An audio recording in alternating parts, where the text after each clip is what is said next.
Welcome, ladies and gentlemen. We're here live for episode 130. That's numbers 130. And we're here to review Vampire in the Garden from Netflix anime by Wood Studio. Definitely go check that out because we're going to have that as the last topic, the main topic of the show for tonight. But we're going to have many breakdown of so much news that dropped this past week and tonight with so much thing to cover. So let's get straight to it and see our beautiful panel. And for the first time, from what counting to 6 or 7 weeks that we haven't heard our beautiful host scream his lungs out, and maybe the mic will keep it contained. So let's get started. Let's hear our beautiful host in a 3 and a 2 and a 1.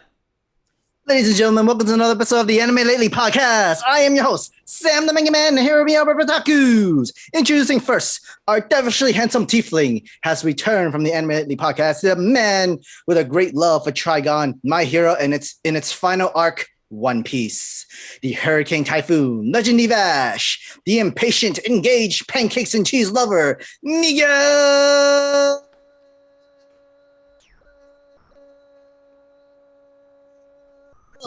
And fans, I appreciate you to stop tagging me to the not the official source of Trigon, getting adapted again. So please, I appreciate that, y'all. Yes. The great love for Trigon. Yes, I just went over that. Next up, the Virgin Island from the Virgin Islands. He is a man with diverse tastes and variety interests, a pillar amongst his family, connoisseurs, mentors, and friends. He is the pride of the Caribbean, and he is the CFO of the Conqueror Movement. So sit down, be humble, don't be a mother skunk. Please welcome Kyle Kenny.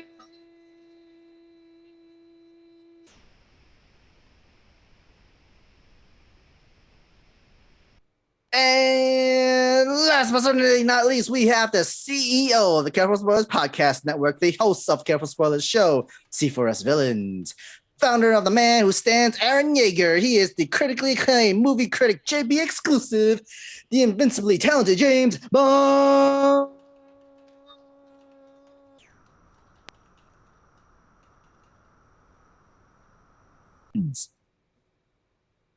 How are we doing?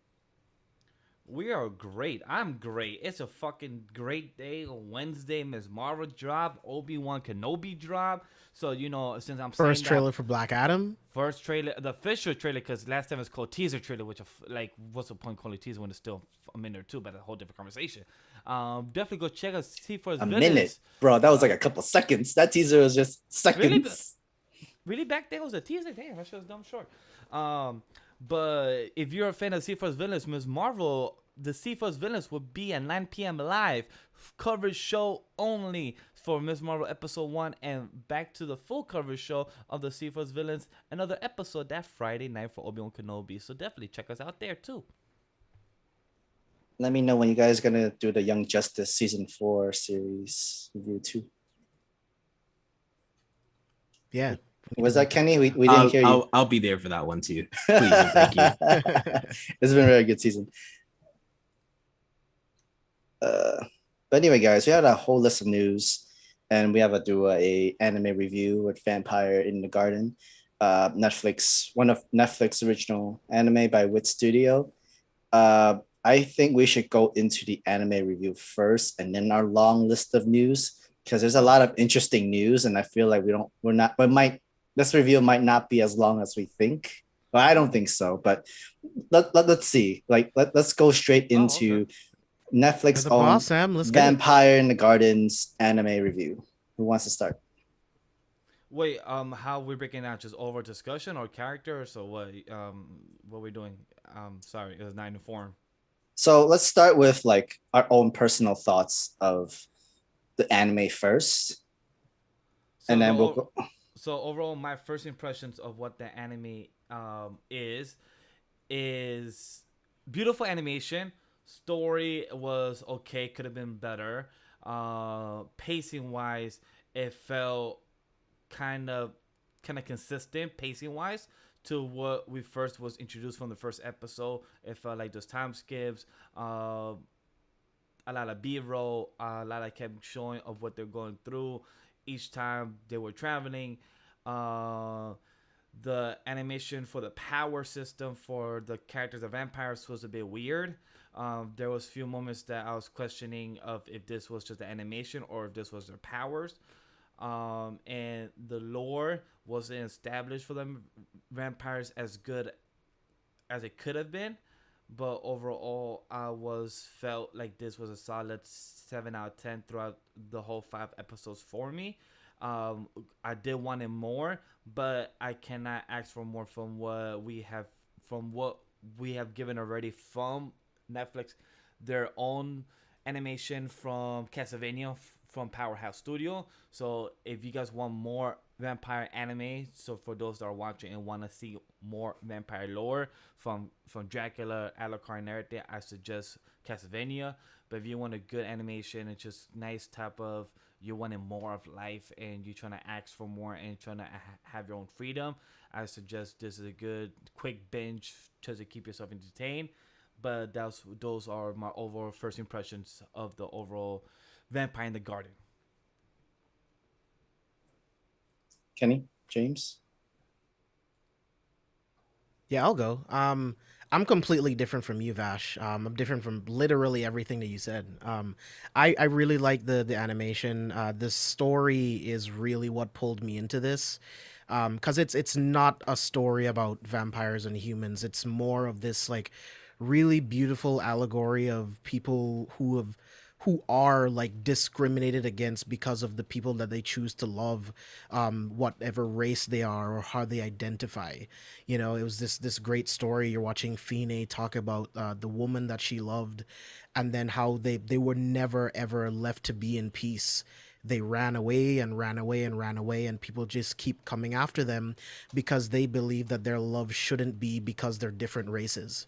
I thought it was a really, really beautiful story. I thought it was subtle, it wasn't too overbearing, and it's just being told through the lens of this war between vampires and humans. I also loved how it really shows that war changes people, and as much as we want to believe that vampires and humans are different, the vampires will sell out their own kind, they'll kill their own kind for what they want, and the same thing with the humans. It's something that no matter how different we may look on the outside, we're still the same. You know what I mean? So it's just like I thought it was a really, really good story. I do agree a little bit with like the pacing. There are some moments where it's like the pacing was just a little inconsistent, but it didn't bug me as much. I really enjoyed this. I hope. Well, it won't get it. I don't think it needs a season 2 at all. I wouldn't even want to see one. I think where it ends, it's perfect. But yeah, I liked it a lot. I would give it an 8 out of 10. I would give it like a 4 out of 5. It's not the greatest thing that I've ever seen, but I appreciated what the story gave us. I agree with that. Nicely said. Ken, you want to go next?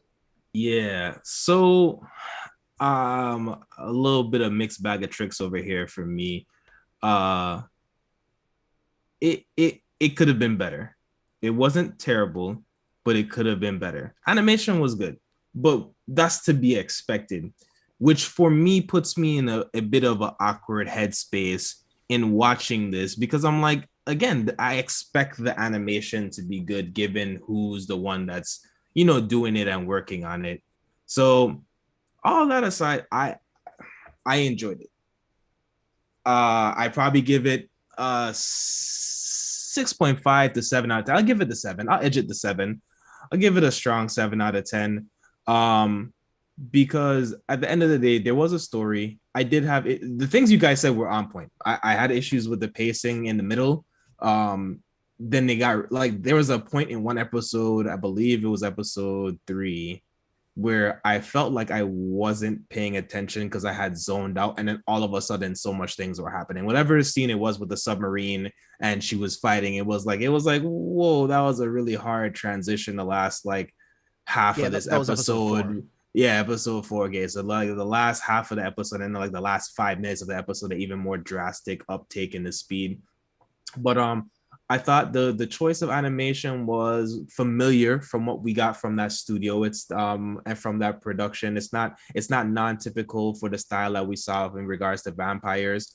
I thought that the color choices were good. I thought that they played with the weather and the season and the elements really well.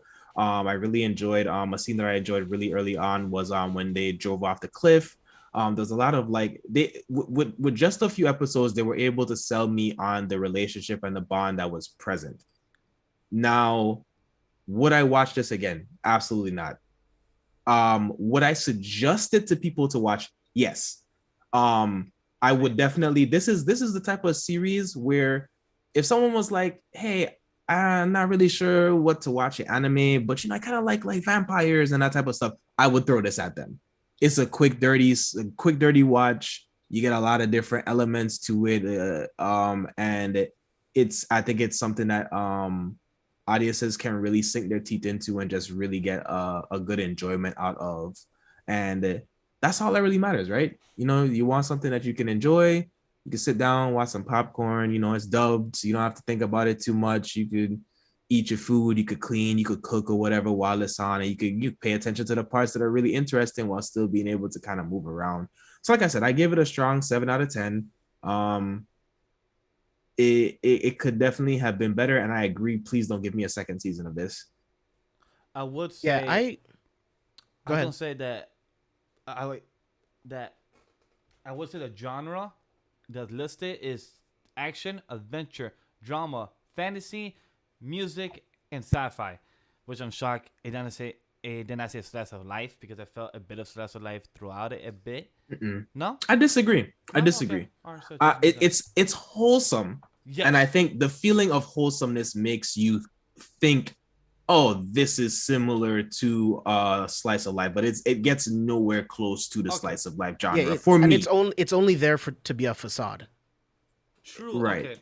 I see what you're saying. So it's not even it's more drama than it really is for like slice of life. Like I scored it high, but I agree with you, Kendall. I probably won't ever watch this again, but it's only because I personally gained nothing from watching it again. I fully comprehended everything that I got. I enjoyed it. I appreciate it for what it was. But there's no need to go back and watch 2.5 hours of this again. So I agree with that. Mm-hmm. So, this also could have easily been a movie. Take out some of the pacing issues. Take out some of the pacing issues. You probably could have shaved it down to which would have been a lot to justify for a movie. So I would say 2:15. But a 2-hour movie, 2 hours and 15-minute movie, this would have been awesome. Honestly, not. I'll say like this: I would have bumped it up a little bit higher if it was a movie. If this was just straight continuity, one shot of a movie, I would have bumped it up a little higher. If they took out some of, like I said, the little pacing issues and the dragon here and there, maybe put a little bit more into some of the action sequences. I would have loved to see the vampires go a little more all out in some of those exchanges, and even allude to a little bit more of the skills that they have. And it would have been a really top tier movie. Yeah. I only don't care about the vampire stuff because the story is more about like the love story and just like Momo. The discrimination against two people that just want to be together, but their sides believe that they shouldn't be. It's a lot more. It's just told through the lens of using vampires and humans. But yeah, I can definitely see where you're coming from. There were some moments where I'm like, be a little bit more vicious, like rip some heads off. Like I would love to see them be a little bit faster, a little bit more durable, but it's just like, that's not what the story's about. It's vampires are in it, but it's not about vampires. That was one of my complaints, but I'm gonna hold my complaint much later. But Sam, what's your thoughts? So it is basically the same with you guys, but it's also mixed. So me and Vash watched the first 4 episodes together from this, and then honestly the story could have been so much better. Yes, the animation was really good. The snow, the scenery, and everything. But then there was like some weird parts. But then when it comes to the CG, it's just your typical Netflix CG, and that is how it is. And then I remember episode 3 or episode 4 where they're actually driving in the snowy mountain, and then they just have that weird animation where it's like the scenery is nice, and then you have almost like a whole scenery like rotation kind of thing where you just roll, and then just that weird car movement rotation of being like Speedy Gonzalez or like being that Looney Tune bird that goes meep meep. Mm-hmm. Yeah, there was just a lot of weird animations in certain part of the episode, and that was turning me off in that sort of part. The beginning of the story it didn't fully hook me in or fully dare. I understand it really was the story. It's supposed to be a story about two runaways trying to find their own paradise, find their own peace. However, it wasn't really fully expression this way. Technically, what really got them together was the whole music thing. Like, oh, my mom doesn't like music. I don't know my own life. I don't really know anything. I just don't want to do this anymore. It wasn't really fully explained for her own character development, knowing of who she is, kind of thing. I wouldn't say it. I would say it was the music is what connected both of their character. It's what connected them. Yes, but they both have the same type of ambition of being away from their own type of territory. Like, girl Yeah, don't wanna be a but queen. I think to Sam's point, I think to Sam's point, you don't get that resolution or that pull in until like the second episode, and not even at the beginning of the second episode at that. It was just like, oh, we got the action stuff, and then like not too much details on what's going on in the story, but we have the action. We have the whole vampire invading human territory thing. But like, I don't think you needed to pull. I also don't think you needed to pull the whole mother facade thing for as long as they pulled it. I don't think there was a reason to drag that for as long as they did. There just really wasn't any reason to. Yeah, that's fair. It's just I don't, it's not something that I even thought of. It's just like she's irrelevant. She's a part of what makes Momo feels like she's tied behind these walls, And I think the relationship comes together pretty quickly. I think it comes together pretty quickly at the end of the first episode, where you realize that Fine is an outcast from her own people, and so is Momo. And they have that mutual interest, and then they also both love music. So that's the spark that got them together, and then we see them go on the journey. And even Fine says it in the final episode. Like, at first, you were just like, pretty much like a surrogate for my love, but then I actually fell in love with who you were. So it's like they went on this journey, and I don't know, I loved it. There was also Fine definitely held me in there. The pacing issue with it didn't like help even more with it, because they had scenery, small moments, but that's been like rushed through, cut through from episode 4, I believe. It's just, all right, we had these happy time, we had moments, like we could have been fine living through it, and then towards the end of the episode, that same episode, all right, we both have to like try to walk through the snow, walk through Greenland, walk through the snow, the ice, and Arctic, and we're trying to survive as much as we can, and that sort of thing. A little bit more into it, the story, like from those moments, would be helpful for more of the relationship of seeing both Fine and Momo together. Is what I feel like. So I'll push back on that just a little bit, because you couldn't slow it down anymore, because you have all of the vampires looking for Fine, and then you have all of the humans looking for them. So every time they think that they find a little piece of heaven, it's constantly interrupted by one of the two parties or both at the same time. So we're literally just watching them just trying to have any semblance of peace, and we're watching it constantly be interrupted. So I think like the way it's displayed, it works. Because if you try to slow it down to give them more time together, it doesn't really work. It doesn't really work in terms of like keeping up the stakes. Yep. So like, I would like to break down the character, because one character I wish had more shine or more explanation of, and I wish that we got less of. I wish we got less of the mom, or I wish the mom died or something, because the mom annoyed me until the very end. Like, girl was like, yeah, but she's important though, because the mom is the general of the army, and then she's also trying to be a mother at the same time.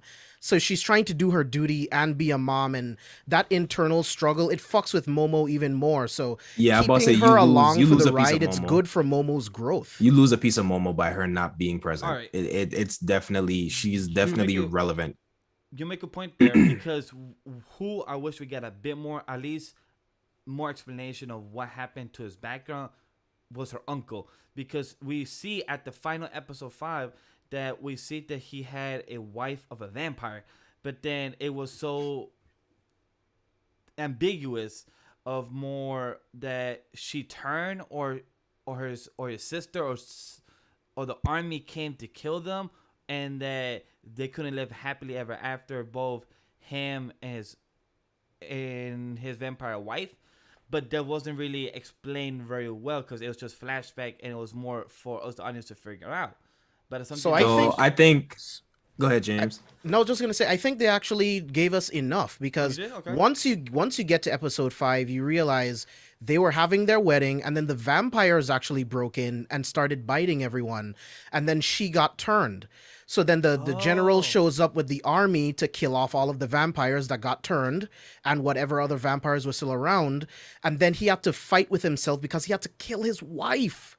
You know what I mean? So it's just Okay. like I did not. so So- that so was she's- that was Understand that all part of then. the that was all of the motivation we needed from him, because if his own wife could turn against him and want to feed on his blood, then he can't trust anyone. So I feel like that's enough of the development so that when you see that Fine stops herself from killing him just for Momo's sake, it triggers everything in his mind. Maybe it is possible, you know? think think Wasn't- I hate to make this comparison, but think Nezuko from Demon Slayer. Like Yeah. he really is. So all to me, those four characters, those four, I consider all four of them to be the main characters, honestly, because they all tie themselves together really well. You don't need a lot of him because he's a counterpoise to the general. He's a juxtaposition to Momo, and he is basically a conflict and an interest to Fine. So you literally like he has the perfect role. I agree. You literally get just enough of him. Anything more would have been him taking more spotlight than he needed. I think any more of him, then you probably could have said that the mom would have been like, you would have not wanted to see her as much. But I think they really did a good job of balancing all of those characters out. Even some of the other minor characters, the guys and the bounty hunters and stuff, they did a really good job, in my opinion. That if I had to mark them with the highest score for anything, I think they did a good job of giving just the right amount of time to the multiple different characters that did get screen time. Okay. You made a point there. I didn't see it then, but you guys brought it up very well. That because the uncle, when I first saw him, and him being like the only person that knows, how, not knows, but like him being his own little group of thugs, know to capture his niece, reminded me of the Seven Deadly Sins group, but the one that works for the king, but that has that long sword and has like a mask, weird dude. That's what I felt like his group of people were. Okay. It's because he had the good sharpshooter, and his own teammates were only like 4 or 5 people. So I felt like it was that kind of group of people, and they did much better than the army too, because they actually took down a lot of their people. Yeah, I mean, I agree. If this was a different movie, if this was a movie that was literally about the war between vampires and humans, I definitely would have wanted more from the uncle and his team. I definitely would have wanted more from the vampires and their abilities, but we didn't get those because it really doesn't matter. They're just vehicles to tell the story of these two women just trying to live their lives, just trying to be in love and just live life, just to find peace in what they call Eden. You know what I mean? Like, that's what the story's about. If it was actually about the war, then I agree completely, I agree. Sam, you? I don't really have much more thoughts about the movie, honestly. I'm sorry, did- not movie, like the series. I mean, I did have a question for you all. How did y'all feel? I think this was the only part of the movie where I felt a little indifferent about the handling, Series. but oh man, we are so sold on this should have been a movie. The only thing I felt a little I guess complacent in regards to was the handling of I guess the barkeep and it burning and then everyone showing up. Like I get that it was kind of just there to be the pivotal thing to get to push us towards Eden, but I kind of felt like we got robbed on a couple of things. I genuinely, and I mean, good job to them again. I think they managed their people well. I felt really bad for the barkeep. Like I felt really bad for him. Like my cabbages. Like I felt really bad for but this then man. it was really the other thug vampires though that No. Yeah. Well, yes, it was a thug vampires, but it was the barkeep's, like, it wasn't his fault, but he did accept the 4 ounce of, the 4 jars of blood for him to have. And and he chose to let them stay. He could have declined them because he knows that he's having trouble having the warm, human person there in his hotel. So he chose to cause his own trouble. But yes, it just got worse and worse and just declined for him because his whole barkeep literally got burned down, and that was not part of his fault. Yeah, no, I just felt bad for him, and I mean, like, honestly, if she had stayed by herself, it would have still ended up causing problems for him, regardless. Like, even if Momo wasn't there, but like, it just sucks because, again, so like, I guess the thing that I took from this scene was like, here's another example of like the problems that the vampire, because you obviously you see a lot from the human side. This was like this showing from the vampire side of like, here's the downside of mingling with humans. Here's the downside of trying to show any empathy to the humans. But yeah, man, yeah, that was like that was that man's whole life savings. He was hurt, bro. He was broken. I was like, dang, I don't know what's gonna happen to you, fam, but you a vampire, so you be all right. Yeah, I mean, people spend their entire lives trying to build a business, and it was just gone in seconds. Like, I would be crushed too. I mean, like, they really separated both sides where the vampire literally was almost like the slums, I guess, or the route, and then like the humans is all military kind of side, but it's like split 50-50. But we didn't really get too much of what was going on in the human side, what was going on their side, or actually no, we did. I think what the humans were doing, we were using the vampires as slaves for gold mines, and they exchanged their blood as currency for them. Yeah, so you got a little bit, you got a little bit of what the humans were doing, and then, like I said, this was like a little bit of like what the vampires are having to do, which again, this is very non-typical when you think about it, because usually you think vampires, super beings, they're the ones that's in charge, they're the ones that has the power, they're the ones that's enslaving and bullying people around. But it wasn't necessarily 100% true to that in this movie.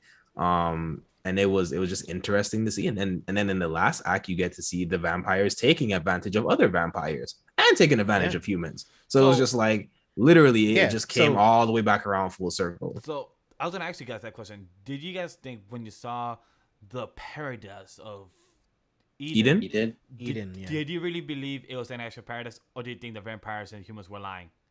I thought it was bullshit all along. There in this world, there's no such thing as this magical paradise. Like, and that's the point. You have to find that paradise within yourself. You have to find that happiness within yourself. It does not exist among other people. I was going to bring that up too. I also thought it was interesting and really fucked up that they're using their own kind to force feed them blood in order to use their regenerative abilities to create electricity. Right? It's so fucked up. Like, it's so fucked up. So freaking cool, though. I hate to say it, but cool, that's though. such a cool concept. The science behind it. I was gonna say that, like the science, It's like, how the hell did you do that? Yeah, like to actually be creative and make your own kind and use them as a source of energy. Like, okay, that's so fucked up, but that's very type of Frankenstein. Like, that's some smart shit you're doing there. But can we find a smart shit like that in a they also developed drugs, kind of steroids as a last stand, like just so like yeah, this is like a suicide, like last shot kind of thing where you could turn full beast monster and go ham on that. So there was humanity inside of the vampires too. So like that was like another big thing, another big theme is that like the vampires for what it's worth were still human beings, and I think that last ditch effort was like the total throwaway from society, and you see most of them really only did it as a life-saving preservation kind of thing. So yeah, because those white type of beasts remind me of so much of the white Martians. I was like, oh yeah, literally almost looked like white Martians. Like, I could literally just look like them, transform like them. But I was like, okay, but I knew once that dude or once that grandpa said, hey, you have a girl your age, your own friend now, I was like, that's questionable. Why you gotta say that? Like, that's when I knew the paradise of Eden. Everything was questionable. Very skeptical. Like, once he said it aloud, I'm like, that's questionable. And also, why are you saying it like that? Like, why is your words connected this way? When she was like, when she was like, don't talk about that, I was like, yeah, somebody finna die. Yeah, dude. Whenever something looks too good to be true, it's too good to be true. It is. She woke up in a warm bed with porridge and this beautiful vampire friend of hers. They're frolicking in the snow, they're singing and dancing. It's bullshit, dude. everywhere around the world, it's all terrible. Just this one little spot is just nice and perfect. Bullshit. Bullshit. How do you keep up that way of life? You know what I mean? It's all nonsense. Something else that I wanted to talk about were like how the humans got rid of music because obviously the vampires have a really good hearing and they got rid of the music so that the vampires can't find them. Go And to a then as basement. time passes, music has become the culture of the vampires. Art has become the culture of vampires to where it's outlawed. They won't even have artistic expression just so that they won't be associated with anything that the vampires like, even if they like it. And Like you know it's what's two other things to that? The fact that their super hearing made their ability to interpret music so much more different. And then on Yeah. top of that is just the correlation back to, like, again, the real world, where music is definitely, for a lot of oppressed entities throughout history, that's how they have communicated with each other. The songs and hymns of the slaves that came over from Africa, the workers and stuff over in China, and just different other representations throughout history. That's how they would pass on messages. That's how they communicate stuff. Literally, like Morse code with instruments. Like, people really, like, even today, there's like puzzles and stuff that have been found inside of sheet music from the European days. It's so interesting, again, because, like, going back to the point of, like, you would think a series about vampires, that they would just be the ones in absolute total domination from all of the series that we typically watch. I mean, Dracula, Castlevania, etc., etc., etc.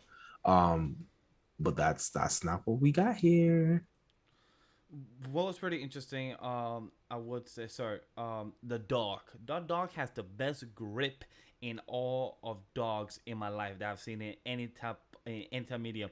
That dog has flown on top of vampire like it was just hanging like no problem. I'm like, boy, that dog has 9 lives. Or probably it's a vampire. Probably that dog Yes. is a vampire. I mean, for a dog with no thumbs, he has better grips than the uncle. That's a fact, guys. I was like, damn, this dog knows how to survive. I was like, and like, it's just so adorable that this dog is technically vampire. I think his name was Arguello, something like that. His best friend in a way, because while he was just dying there in the whole deathbed, he literally just came to him and like, hey, are you alive? And he's just dead, and he's just, the dog was so sad. I was like, damn, it's kind of like John Wick, but the opposite. I mean, dogs has more emotions than human does. Yeah, that killed me I was because I like, love dogs. I have a real soft spot for me dogs. too. Like, every time I saw the dog on screen, I just had a smile on my face because the dog was just happy hanging out with his vampire friend or his vampire master or owner, whatever it was. It was just hella cute. I was like, ah, I wish I could have just my dog that could literally just hang on here. Like, it was like Pikachu right there. It was like It rem- Pikachu just hang. That It's dog not, the dog not reminds better. me. It reminds me of Kill la Kill dog. It's not better. It's not better than Bond. Bond? Who Bond? Oh, from Spatfax Family. It just, it just clicked to me. I was like, ah. The one thing I was disappointed, well, not disappointed. The one thing that it was just kept pushing. I don't mind if her brother kept bringing it up.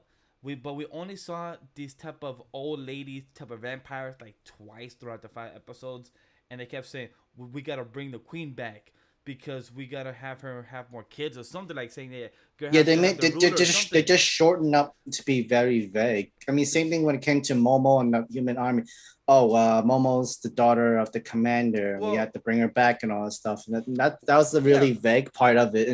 but And that's like the it, obvious part because it's because her mom's a general. So like that's parts that but she it gives a abusing her own picture. power to try to save her own one daughter against like the people of her Like I people. said, that's very obvious with her mom being a general and everything. But with Fine and her brother coming trying to get her all the time, and then talking about, hey, I have to bring you back.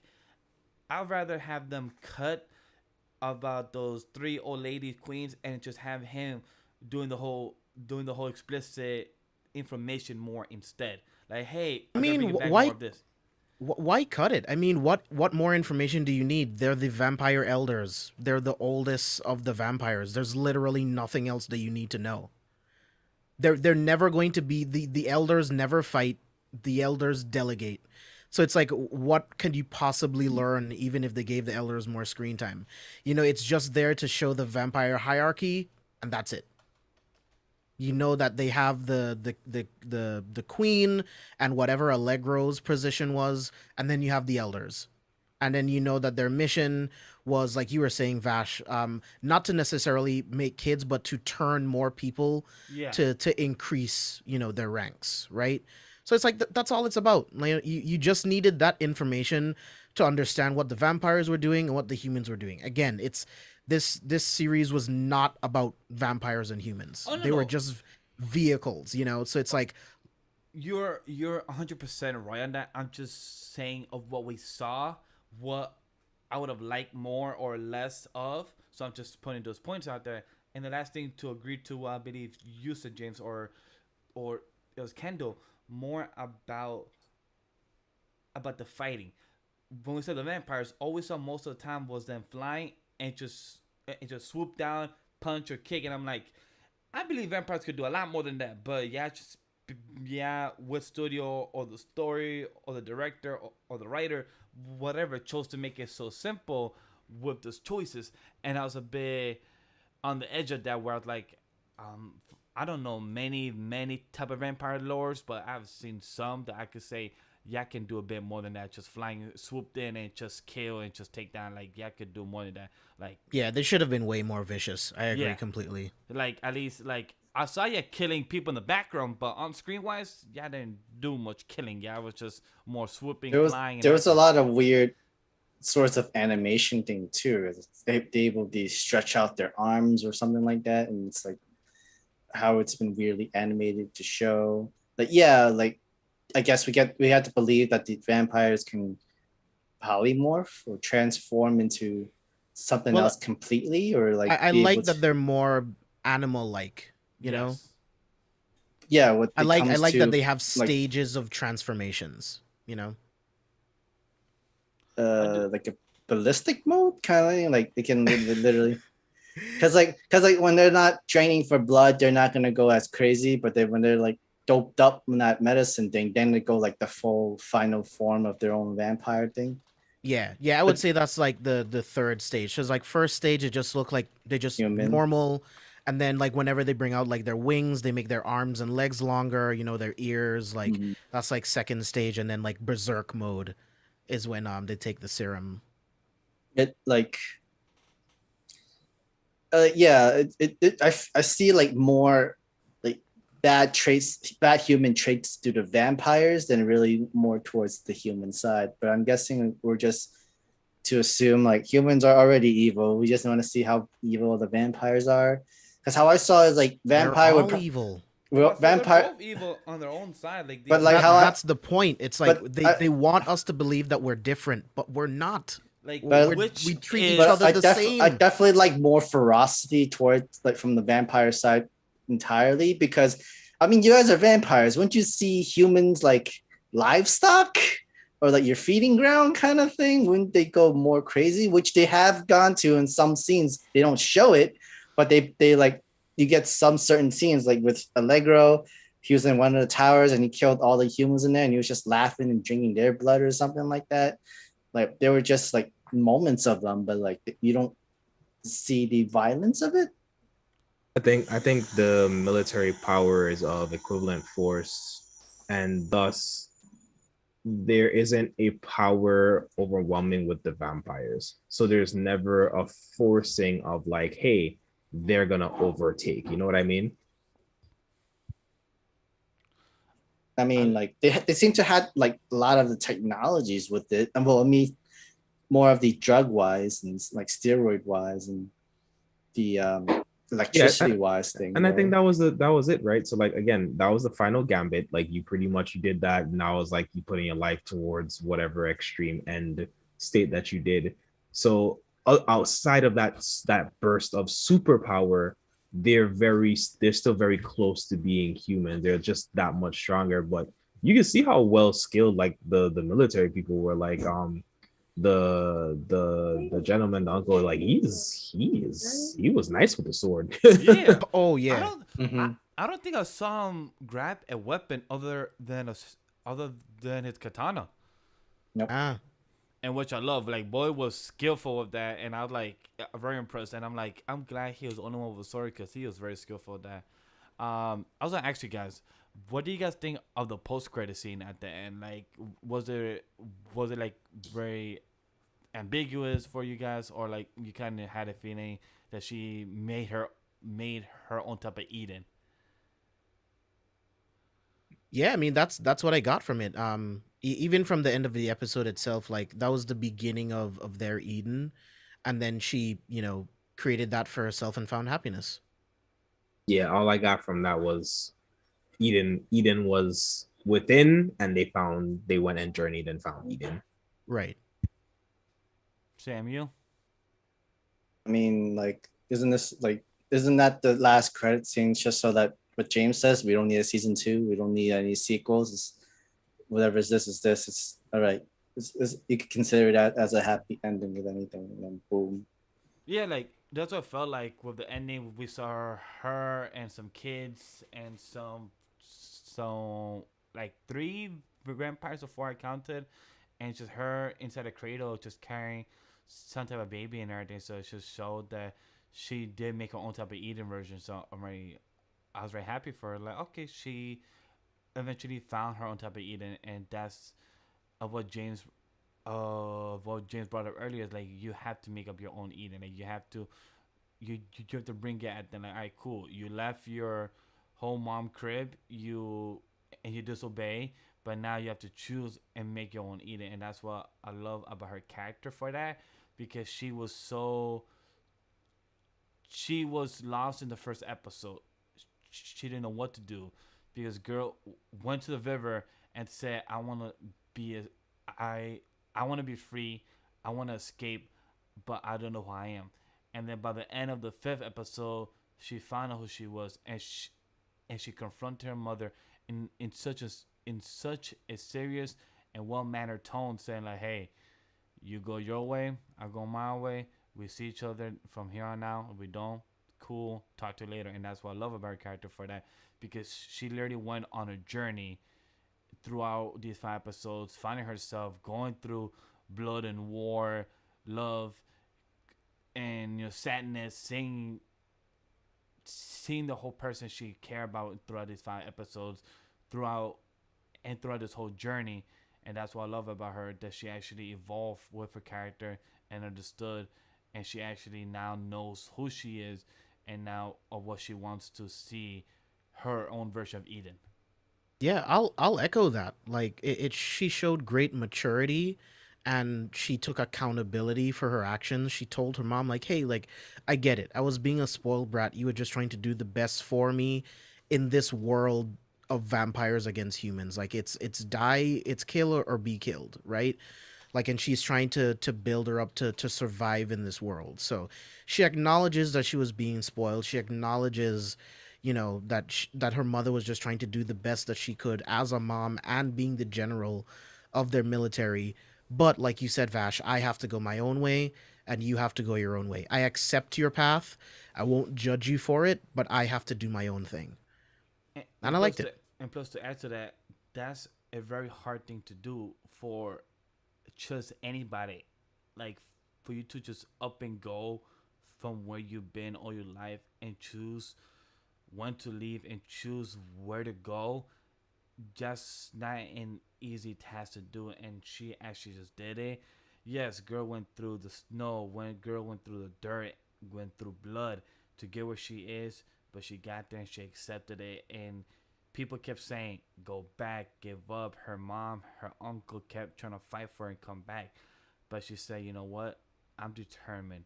I'm here and choosing to stay here and looking for what's forward." And I did appreciate that for a character, because I felt in those shoes where I chose to leave my own mom's crib, have my own apartment, and I choose to, with my own struggles or not, I'm happy where I am in life, So from here on, I'm just moving forward. So I understand for her character, for Momo, in that final moment of episode 5, for her journey, it was very beautiful. Are we all good? Yeah, have any final thoughts as well, Sam Ken? Because I feel like I gave my final thoughts as well, so I feel like I'm good. I mean, I'm we all Gucci. we all kind of already gave our own final thoughts already. So Yeah. Up to you. I'm just asking. yeah, so let's go into our many long list of news. So, okay, first news. In a world where Pokemon meets Totoro, meets Scarface, meets Shin Megami Tensei, comes Pal World, the Pokemon-like shooter game. It looks fun. Sounds like it should be good. It looks fun It from the trailer. looks entertaining. But it looks kind of messed. Like It looks kind of messed up about, though. It just looks like pretty... we just finished talking about. If it looks too good to be true, it looks really messed up though. Probably too good to be true. From the trailer, there's a lot of dark stuff with the like. Damn, Pokemon got dark. Like they like trapped them, like doing experimenting on them. Force fusion. Wait, what? They borderland the Pokemon world, and I don't know how to feel about it. Don't know how to feel about it. I mean, they look cool and all, and them with weapons and shoot and stuff, but like, I'll say this, Sam. It fits the formula. This will be streamed on Twitch. It's gonna be really popular for at least some period of time, and I'm already disgusted with it, honestly. I mean, Pokemon Go lasted for pretty long, but in this situation, yeah, this is not gonna. Pokemon Go filled a nostalgia kick. This is just, hey, what if Pokemon had even more violence? Yeah, Pokemon Go is a little bit different. Like, it actually gave you the opportunity to be out in the world and see Pokemon in AR through your phone. It was a little bit different. This, I think there's definitely an audience for this. I'm not one of those people. I won't be purchasing this, but there's definitely an audience and they will love it. I'll probably Twitch. I'll watch it in Twitch. I will definitely watch it on Twitch. But I am definitely getting the whole Shin Megami Tensei vibes from that game, from this itself. The whole fusion, having multiple creatures, and then fusion, the skills and whatnot. But the shooter aspect looks fun, looks cool. Not just you yourself, but you and your pal, your friendo. This could go one of two ways. It could be a little quick, like fad, and burns and it disappears, or this could be the next Fortnite. We'll see what happens. It's that kind of niche. Like it's that kind of a niche thing where it's I think it's gonna come out and everyone's gonna really like it. It's gonna be fun. People are gonna want to stream it. Like James said, there's a pocket of people. They're targeting people.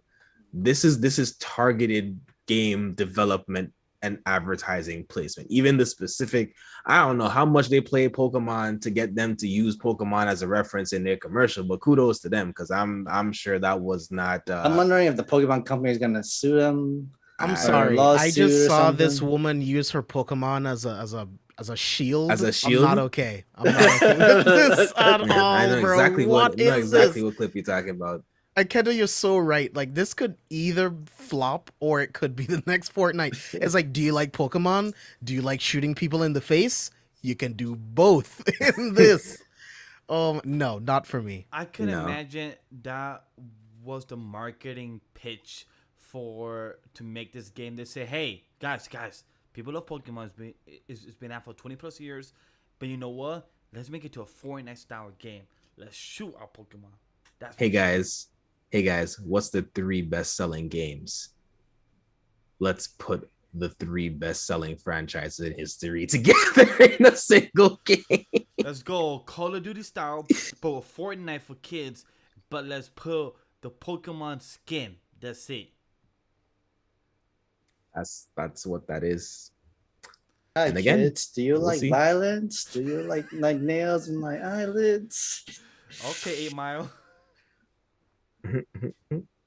But yeah, overall for this game, like I said, I will probably watch Ray or Kendall or one of us or one of our friends play the game. I'll But be me, there. but me, I'm like, I This rather, is I this is rather probably play. more up Spicy's alley. This this That's will probably probably be more up the Spicy's first time alley. I will say this live.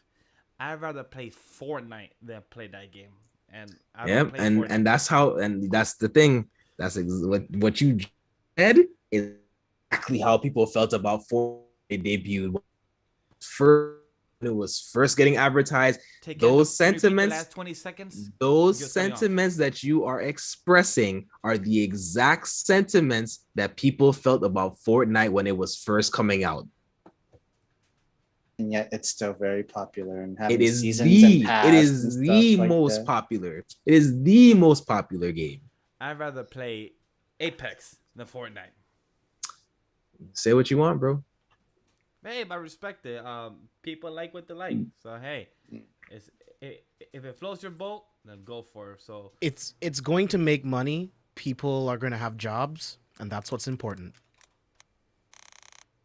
But yeah, I'll definitely be watching someone stream. I'll be there all day. As long as you stream, I'll be there. I'm not spending my money on this. This is ridiculous. same. Moving on to our to a maybe the least or most anticipated news, however you want to take it. Dragon Ball Super superhero film gets official US release date, August 19th.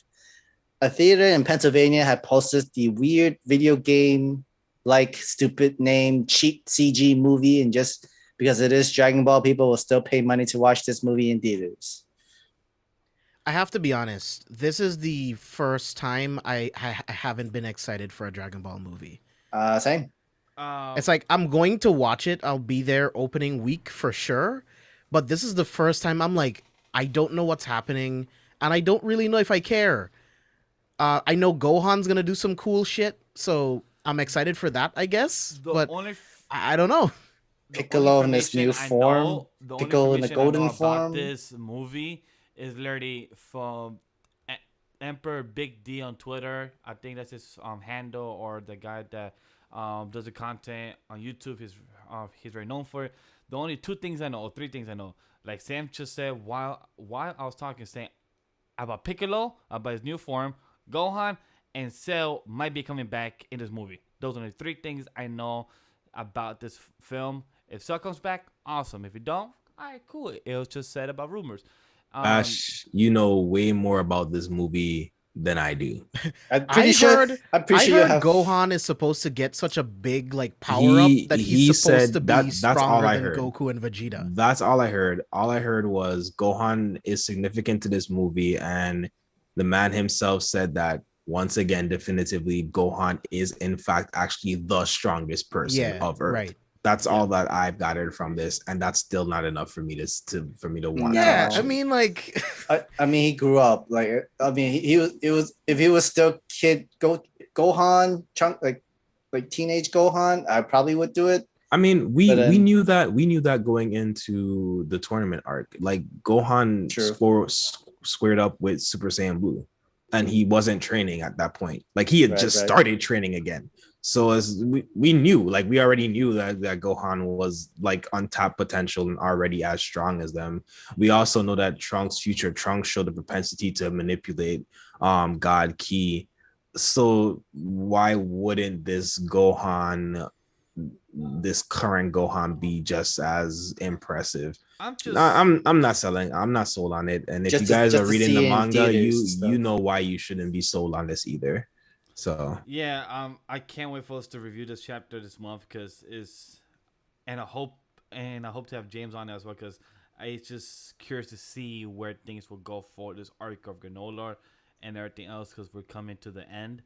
And like I was gonna say, if Gohan in this movie, and I hope Gohan in the manga gets some type of characterization because like we have known and what we know about this arc, the Saiyan blood, the more you fight, the more you get stronger. So if Gohan is actually part of this fight, or he's supposed to get stronger, that means he should fight a couple of small battles before the main fight for him to get a bit of more strength or. I mean, he's fighting Red or Blue Ranger or whatnot, or some or alien police or whatnot, or something like that. I just know from the poster that he's just fighting. So Man. So does anyone know if this movie is canon? That's my only question, honestly. Is there any announcement in regards to that? This is after Z. This is literally right after Z. If this movie is canon, I'll watch it opening day. So if it's not, I'm probably gonna wait for a digital release. It's canon and it's right after Z. So this is right after the saga. So before Battle of Gods? From what I know, yes. So doesn't that kind of already? I thought this was after. I just assumed it was. I thought it was after Tournament of Power. Yeah, I thought it was after Tournament of Power. Why would you go back that far? For what? Doesn't that mean like this entire time with Gohan fighting Goku and all that other shit means nothing? If that's the case, I'm not going. I remember seeing it literally said that this is after the Buu saga. So this is. I mean, everything after. I mean, it's Super. Everything after Super is already after the Buu arc. You can't create some pocket universe that's between Super and Z. How does that work? That doesn't make any sense. That doesn't make any sense. If that's the case, I'll wait for the Blu-ray. We'll see. I want to see them at Blue or stronger. I do not want to go back. No. You mean at this entire time, Piccolo could have changed into that golden form and the tournament power? No, because what you're telling me is some outer dimension, some cheat code, some time travel. I'd rather watch Heroes. I'd rather watch Heroes. Heroes is a lot more exciting. Doesn't the fact that it says Dragon Ball Super superhero means that it's after the events of Super that we've seen so far? Could be. Like I'm just remembering what information I have read. I could be misreading, but hey, James is about to check right now because we're live. So I'd be like, guys, I mean, like, whoever the producer, this is supposed to be after the Broly movie, like literally the timeline after Broly. If we're going all the way back from all this stuff, then this is pointless. My final thoughts on this is, but can he be Goku though? All right, moving on. For the Broly film, I don't remember them saying where it sits in the canon, but I know that it's literally within after Buu saga, but they have never explained where. Broly is after the Tournament of Power because Frieza is alive. Yeah. Okay, so that is true. He is alive. It would now something that would make sense is if this movie happened somewhere in parallel to the Broly movie, because Gohan is not a major factor in a movie, but that still doesn't make sense because they're in the movie. So I don't know. This is painful. Honestly, you could have just started the next season of the series and started a new arc. You've had enough time. So what I'm so confused about this. Whoa, John, don't do that in the chat, John. Yes, we appreciate you. Chat. We love you, John. Definitely for that. Preach, my brother. Love you, John. I appreciate that. What I just hope Toriyama comes out during the movie and says, what the fuck is going on with the anime and manga? Like, you have a whole different storyline with the manga, then you have a whole different storyline with the anime with Broly, now this movie, and then you have the manga with Moro and the Granola arc. Like, I just hope he needs to sit down and tell us, the audience, like, all right, guys, this sits in this arc, this sits in this arc, this is what happens in between each other. Like, tell us like a Boruto explanation, where Boruto gives us future stuff and the anime just fills in the gap. Tell us, Toriyama, what the fuck you doing for us to understand your movies and your manga stories, because they're not lining up. That's the one thing I really want to know as an audience and as a fan of the Dragon Ball series overall. Like, what the fuck is going on? That's the honest opinion. We've only gotten one true movie from Super, and that's Broly, and it's in canon. It's in sequence with the placement and the timing of everything that was going on at the time, which is why it doesn't make sense that we're getting another movie before we get another animated season. Yeah, so it does take place after Broly and right before Granola. Okay, that's Yeah, this is Okay. comicbook.com confirmed it. So Okay. this is Boo. so Because if it Wait. really was after the Boo saga, and you're gonna go through all that story, and then you give us a video game quality animation, yeah, it would have been dropped. But I now think- it's Because think- Broly's supposed to be in the movie. I think that I was about to say. I think that checks out because I was just about to say. I think if I'm not mistaken, I think Broly is rumored to be in the movie. Oh, Also, really? I we did not know that there's something that sparks Goku and Vegeta training again, like really intensely. So it would make sense that something dynamic kind of happened in that gap of time before the But exactly what are they, what- Space Patrol? Is that what they call it? Yeah. I don't remember. Yeah, Space Patrol. But Yeah, that's so what- apparently it's supposed to take specifically right after the Galactic Patrol Prisoner Saga. That's what fandom is also reporting. that Wait, is from the manga. what? What? That's literally after Moro arc then. No, it would be like in the midst of the moral arc, Yeah, essentially. Like Yeah. right in the middle because but then that makes no sense because then that means Goku already knows how to use Ultra Instinct. It doesn't matter though. Again, so that's another point. It would make sense if something like that would be happening because Goku and Vegeta are not prior there. to them coming back to Earth, there's a long period of time where Goku Yeah. and Vegeta are not anywhere. It's like a month or so that they're Yeah. not on Earth. So Yeah. if that's the case, that makes sense. Because technically, Vegeta and Goku could technically defeat whatever pops up on our Earth because they already have Goku has not yet fully mastered Ultra Instinct, but he has some sort of control, and Vegeta has Alter Ego, I think is what he calls it. This is a fan service movie, and I'm being disgusted the more that we talk about it. You just wanted a reason to put Gohan on the screen, and you wanted a reason to bring Body back into a movie, and maybe bring back another villain that we haven't seen in a while. Yeah. I'm just Yo, to bring back Code and make him canon, that's all I want. Like we have other villains that you could use that you don't have to rehash and then make them reborn, realive, whatever. Just literally make Code. You literally have Frieza's brother. Just make him canon. That's it. He's a cold Yeah. motherfucker, pun intended. bring you mean Cooler back. Cooler? Bring Cooler back. Cooler? That's what I meant. Thank you, Sam. I was like, I mean, I know you're not talking about King Cold. Yeah, sorry, Cooler. He's I meant dead. Cooler. He been dead. Technically, so is Cooler. Well, he was in canon back then. I so- mean, technically, Cooler isn't canonically in universe, yeah, Right, yeah. so Cooler doesn't exist. that's what I'm saying. So- Make Which him they canon. should. Thank you know? you. Like Hey. you can literally add a little nice connection of a brother rivalry, a whole And- different section. And King Cole is dead. It'd be a really good excuse for Cooler to pop up now Yeah, that King Cole is dead. I would laugh if that is literally the next movie within the next 2-3 years that we get. I think it Cooler's make comeback. I think it makes sense considering the voice actor for Frieza in the US passed away. And you can't replace him. Like Of course. Frieza's irreplaceable. But I don't know if Toriyama wants to make that kind of adjustment or if he wants to do something like that. Because Frieza has been built really well, honestly, for his character, comedy wise. He's a counterpoise to Goku. He exists to be the Joker to the Batman, basically. Definitely for sure. But Speaking of Joker to the Batman, did you guys see that the Joker 2 is in production? I know James saw it. Yeah, Yeah. very, very excited. I still haven't seen the film, but I'm still excited for it.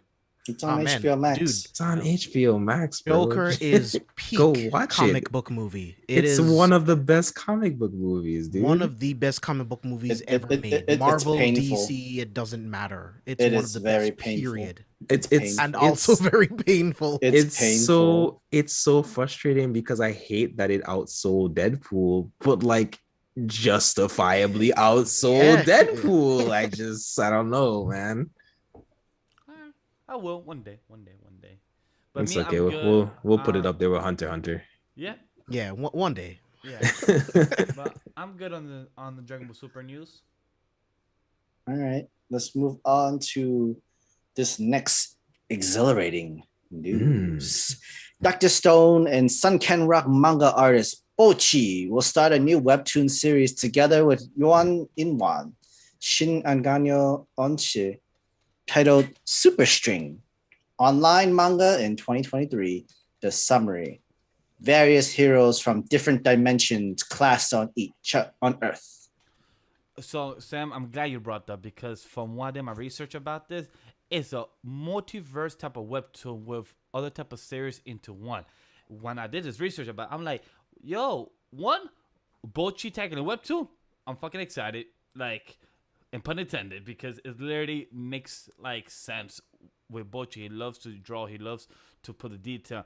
And in webtoon where you have color too, so I'm curious to see if Boichi is going to do the color himself as well, or is he going to have somebody else do it? And if he does the color himself, I cannot imagine the shading that Boichi is going to be doing.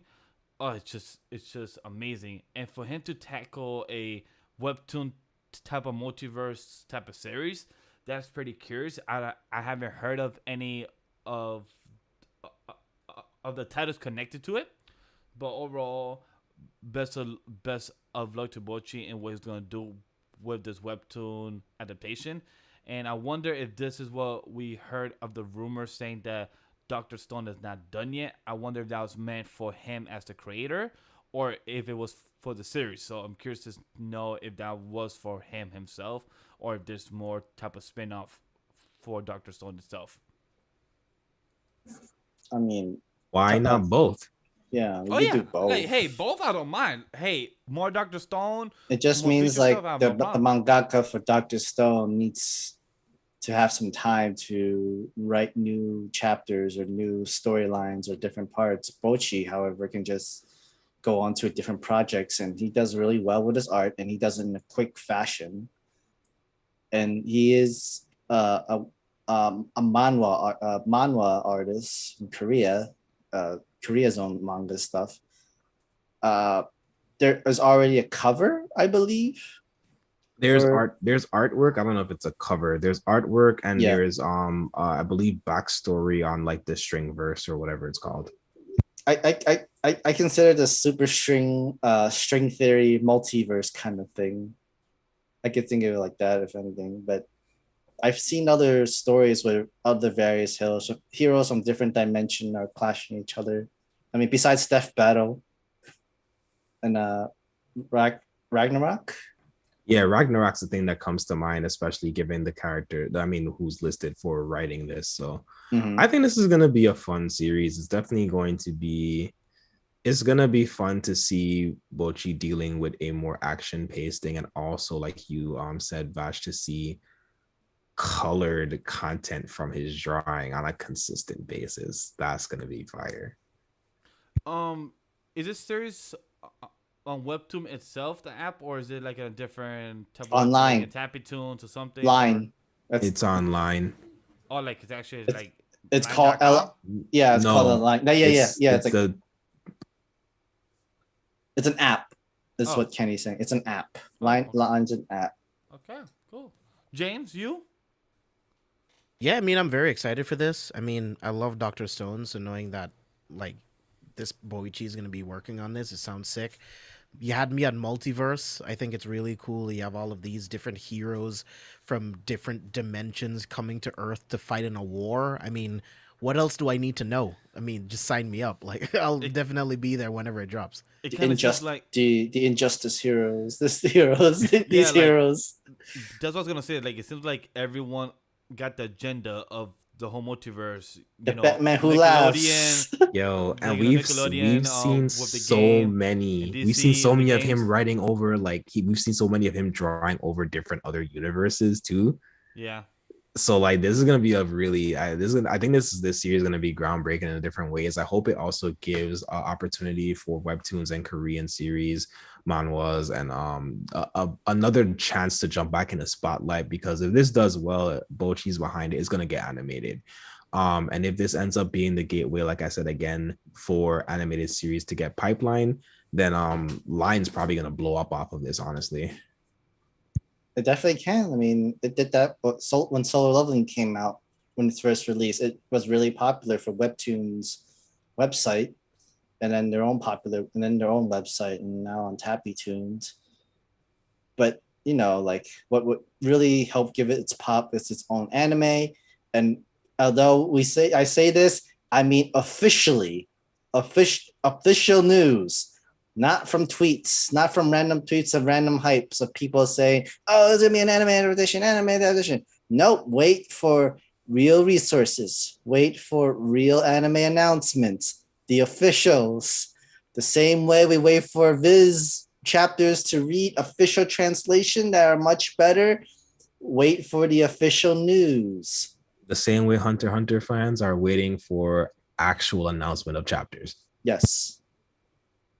Yeah, and we it ain't real until it's official. That's the law. Like Solo Leveling. Like I don't know why that one account just tweeted Solo and then everyone just tweeted about it. And that's why I said that. That's what I just said. And the same thing for Trigon. Like they tweeted saying Trigon's gonna have a whole retelling adaptation. I'm like, Cowboy People is more popular. So if a series is gonna get an adaptation, it'll be Cowboy People because they both came out the same year. Which I'm not questioning. Trust me, I love Trigon.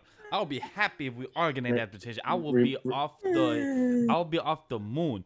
I was saying I showed to him and everything, and I was like, "Fuck it, let's go."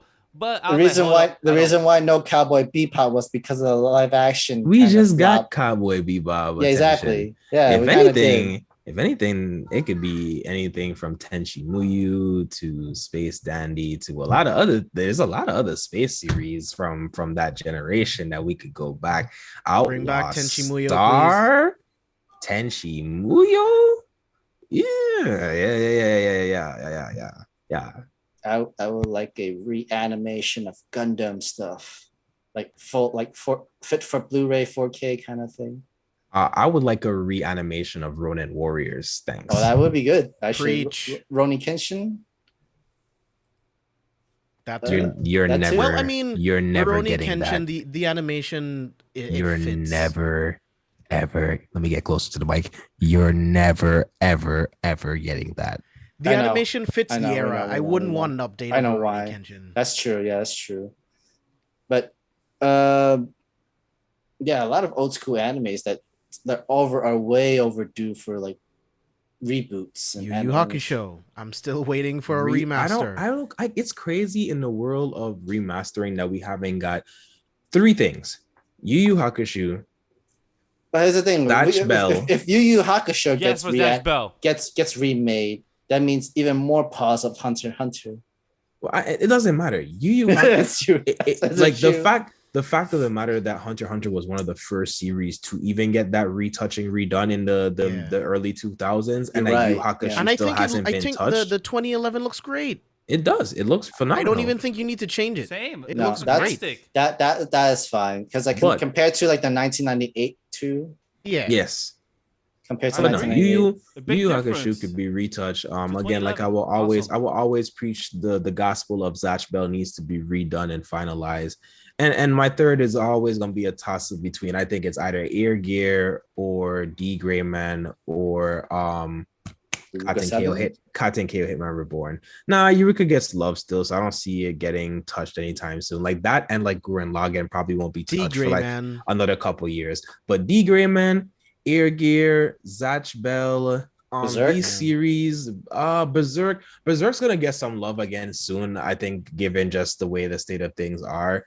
I think they're gonna get some love again soon. I need someone like Mappa to touch Berserk. Berserk needs to get the love it deserves for the entire, like everything. It needs everything. Someone needs to pick it up with the intent of animating all of it, literally animating all of it from start to finish. It just needs to be with one studio. They just need to let it be that studio as long as they don't lose any of their key people. Like, just let that studio handle it. Whoever it is, I don't care who it is, but or even we keep talking about like partnering with different studios. Give me some 2 or 3 way collaborations so that you can kind of justify like this longevity of this series. Because Berserk is something that could come out weekly straight. Like, we could give it the Black Clover treatment real quick and let it just come out episodically for the entire year. It's gonna do well. It's gonna do good. And then take a 3-month manga break. Yeah, they said there's no more breaks. Unfortunately, RIP. I mean, we're still waiting for that announcement of that movie. Oh Lord, Sam, why you gotta be like this? Because it's Black Joker, man. It's Black Joker. That's true. But speaking of Berserk, the Berserk manga continues under Kentaro Miura's assistance, Koji Mori's supervision. The manga will continue on June 24th with 6 chapters planned to end the current arc, and a new arc is planned right afterwards. So the thing I respect about this, and this is the only thing I even have to say about this, is I respect taking time to properly grieve before you make a decision just based off of things, because I know that was probably something that was immediately a weight that was thrown at them. And then to also be like, look, we're gonna animate, we're gonna write what we remember accurately. Like, we're just going to write the things that we can speak to. So anything beyond that, we're not gonna add any fluff to it. We're not gonna HBO I'm sorry, what was that one show that we all love, Game of something Thrones or something like that? we're not gonna final season Game of Thrones. We're just gonna look, we really sat, we thought about what we could remember from what was discussed, and that's what we're going to try to draw to. That's what we're going to speak to, that much of the story, and then give it its ending there as best we can. And I think that's all that we could ask for, especially because for all the Berserk fans, y'all know this next arc was about to go crazy, and we just got our girl back too. Like, it's unfortunate that we don't end up getting, obviously I don't think even with another arc that we end up getting like a conclusion to this series, but we definitely, it was a hard place for us to stop. It was a very hard place for us to stop, because it was very much so feeling like that it was finally time to make the climactic turn, to set back up to getting to that clash again. And if you read, you know what I'm talking about. I'll read Berserk one of these days. I need to check it out. Same. When you start, I'll start Vinland Saga. Fair? That's fair, actually. That's fair. My thoughts for this topic, because I'm also on the same boat with James. I haven't touched yet Berserk, but for anybody in the industry, and when you do somebody who writes, makes any type of love series that has a big type of following, and when you're stuck with a decision to know if you should just leave it as is and let the work not continue and put the respect, or do the best you have to your knowledge, and to like Kendall said, to your experience, and you could not have it too fluffy. You just do what you can and know your knowledge of what your predecessor did. I feel like it's a huge task that not anyone could do such an easy or impossible way. But I give much respect and much kudos to the team of them doing this, and hopefully the fans are happy and are satisfied to an extent with what they're given. And if they somehow do make some type of conclusion within the next coming years, hopefully it's one that our boy Murata could be happy. That's all I could say. I really thought that Berserk was going to, or had officially ended, especially that with the climax chapter. People weren't even too sure. Like, people thought that was the official ending, and they were okay with it considering the circumstances. But kudos that they want to continue the story on whatever reference or the storyboard that they have from Murata. It has been a very long time, a good amount of time, really. But it should be up to the assistants and the workers and people who've known Murata, especially his family as well, if they want to continue with his life's work with Berserk and stuff. But knowing this and everything else, they should give Berserk the full treatment of giving a new anime, give it to Mappa, give it their own choice, and like literally redo it justice, just for the culture, just for Murata, just for everything else. And like, come on, that's like man last dying wish kind of thing that you kind of have to do it for the culture. Yeah. So coming back to what Kenny said about Vinland Saga, season 2 trailer has been announced today. And trailer and the announcement of when it's being released as well is January 2023, aka next year, aka in 7 damn months, or if you want to be exact, less than 7 months, because it's going to be around the first week of January, and it's damn exciting because for those that I've only read like 10 chapters out of the 40 chapters or so of the Farmland arc is, and for those that don't remember, uh, Vinland Saga is it's also in the last saga or the last arc. That people that don't remember, Vinland Saga comes out monthly, so it could be the last arc. But guess what? Still could be ending in the next couple of years, so don't matter time wise, but still will be ending in this final saga. But talking about the Vinland Saga um, season 2 trailer, I'm fucking hyped. That's fucking dope. They finally premiere. This was is what I was gonna bring up. This got moved to Mappa. With Studio passed it down to Mappa, and it looks good. It looks quality wise, it don't look like it dropped. It looks probably slightly better, of course, because they have more staff members on team. But again, hopefully Mappa is giving the workers treatment breaks because from what we have seen in the past year, the pandemic, Mappa has been releasing the most anime release within the past couple of years during this whole pandemic. So at the end of the day, we could say that the content of what we're getting from Mappa is great, but as long as the creators and the animators are given their due. So I'm excited for Farmland Arc.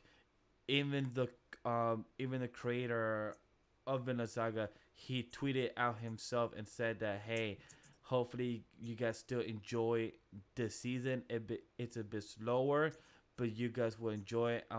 And he said something in the between the lines that hopefully you're still entertained as you were in season 1. Hopefully I didn't butcher it, but for him to know or expect the audience of what they might perceive compared from season 2 to season 1, because it's not as action heavy and it's more character development. I'm glad he knows, and I'm glad that he could at least say, hey, I hope you still enjoy to some extent. That's not as action heavy, and that's something that a lot of mangakas won't say or will be proud to say that, hey, it's a bit slower pace and everything. But for him to still be proud of his own work, that's just much more respect for me to you as a fan, as your audience, to you as a creator, because for you to preach and still say, hey, I hope you still enjoy it. I'm excited for season 2. And I'm just excited just to see our boy Thorfinn and the chemistry with said other character that I don't want to say name of. Yeah, I am both excited and terrified at the same time. I love this arc. This is some of the best like character driven like writing and storytelling that I've ever experienced. And I love this arc so much, especially what it leads to when it's done and beyond that. What I'm terrified of is simply the fact that how do you adapt the farmland arc and make it interesting for anime only watchers? Because I think watching this week to week, they might think it's mid. They might think that it's not interesting because there's not going to be much action going on. It's very character driven. It's very just driven of just like what Thorfinn is going through in that moment mentally and where he's trying to go. And I don't know, I'm just worried about like how people will perceive it, and I'm also worried of how the directors are gonna make it work. You know, like it's the arc's pretty long, so to and not much happens again in terms of action. So it's like to do an entire season on it, and then people watching it week to week. I'm interested to see what the criticisms are going to be, and we'll see how it goes. Because I love that I could just binge read it. I just spent days just reading the whole thing until it was done, He and then I just does. moved on. People watching, and then having to wait 7 days for more farm shit, and then 7 more days for more farm shit and more talking. I don't know. We'll see how people, see if they gravitate to it. And one more thoughts on it real quick is that they haven't said if it's 24 episodes, 12, and I think James, I don't know if you agree with me, but I think the Farmland arc could actually sit on a nice 12 or probably 13 episodes, and I will have no problem if they do one core. I will have no problem. Yeah, same. I agree. Yeah, my concern is just how people are going to act towards it. Like whenever there's things that just become really character driven, especially when the first season was just like action, action, action, it always becomes, oh, it's mid. Oh, this is a filler arc. I hate that word, man. I just, it's so fucking stupid. But I know it's going to happen. And I just have to stay off of Twitter when that happens because I'm going to be enjoying it. But yeah, very excited. You guys already know the rules of the internet. It's either mid or peak fiction. So I love the change of tone voice you put in that. you just gotta pick your poison, you know. But no, I think James said this from jump. I think when the first season wrapped up and we were kind of talking about how great it was and stuff, that was always the concern. And that's partially why I've held off so hard on like picking it up and reading it, because it sounds like I'm gonna read it and I'm gonna be on the end of this. I'm gonna be caught up is what it sounds like as soon as I start reading it. And that makes me want to watch the anime more because of how well they did the first one. And for me, I can't speak for everyone else, but for me, the fighting and the action in Vinland Saga season 1 was simply a mechanism for pushing the story forward for me. Agreed. And so I don't care if there's not a lot of action or no action at all, even in this season. I'm sure there's not going to be no action, but I'm fine with there not being this not being an action heavy season. And I think the fun thing that's going to be, or rather not fun, but the interesting thing is to see with Netflix leaning into doing weekly episodic releases, and it's releasing on Netflix, High Dive, and Crunchyroll. Are they going to get a simultaneous release weekly for Netflix? I would say that historically speaking, when we've gotten a Netflix / Crunchyroll Funimation, Netflix gets it a little later and they release the full series.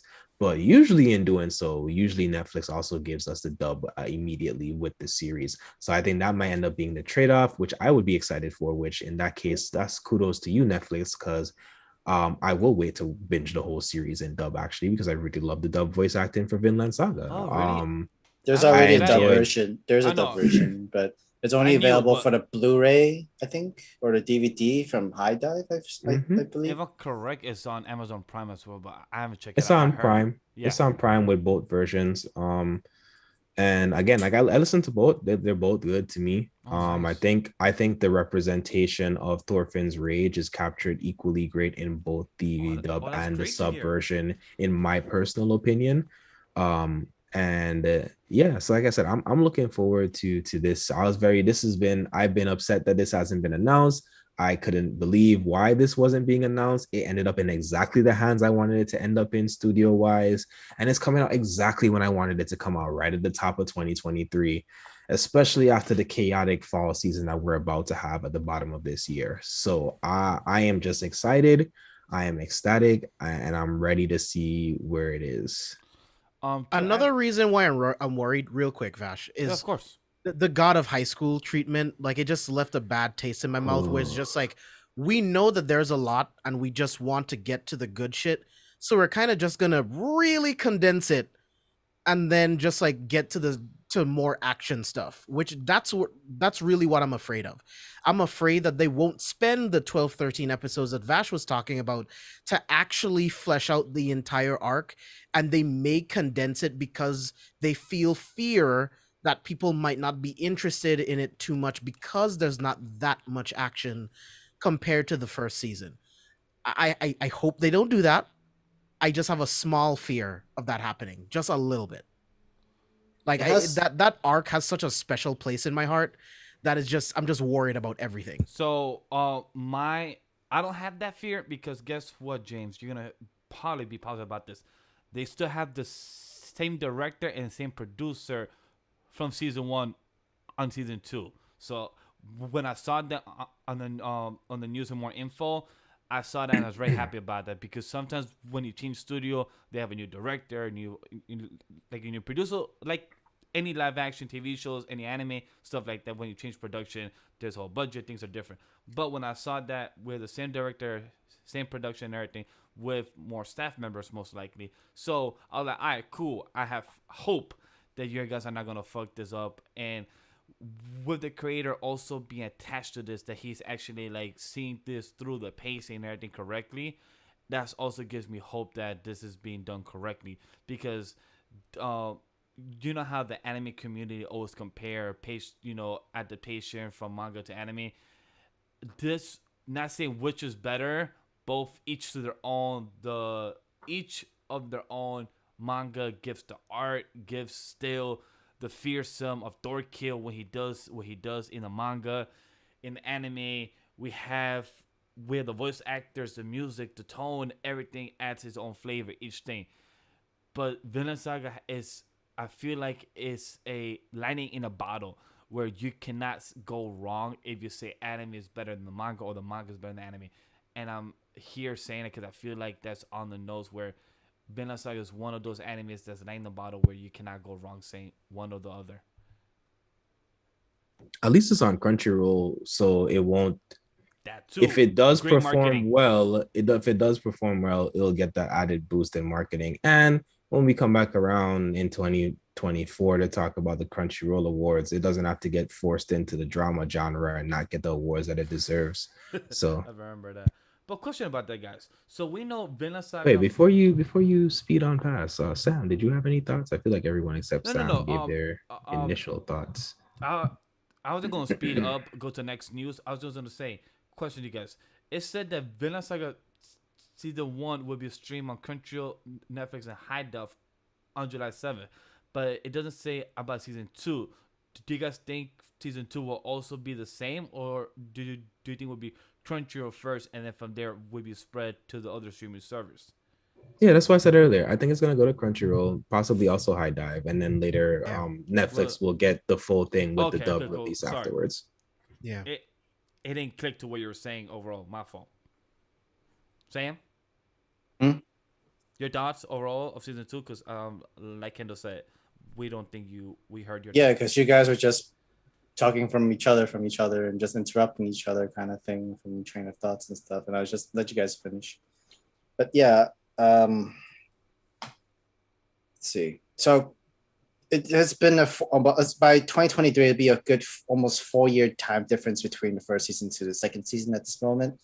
We know that Vinland Saga has its popularity. It is official. It is on its last arc, which we still don't know when it's going to be finished. But considering where it's still going, it's a monthly series, and more of the other big main series are currently on their final arc now. One Piece, Black Clover-ish.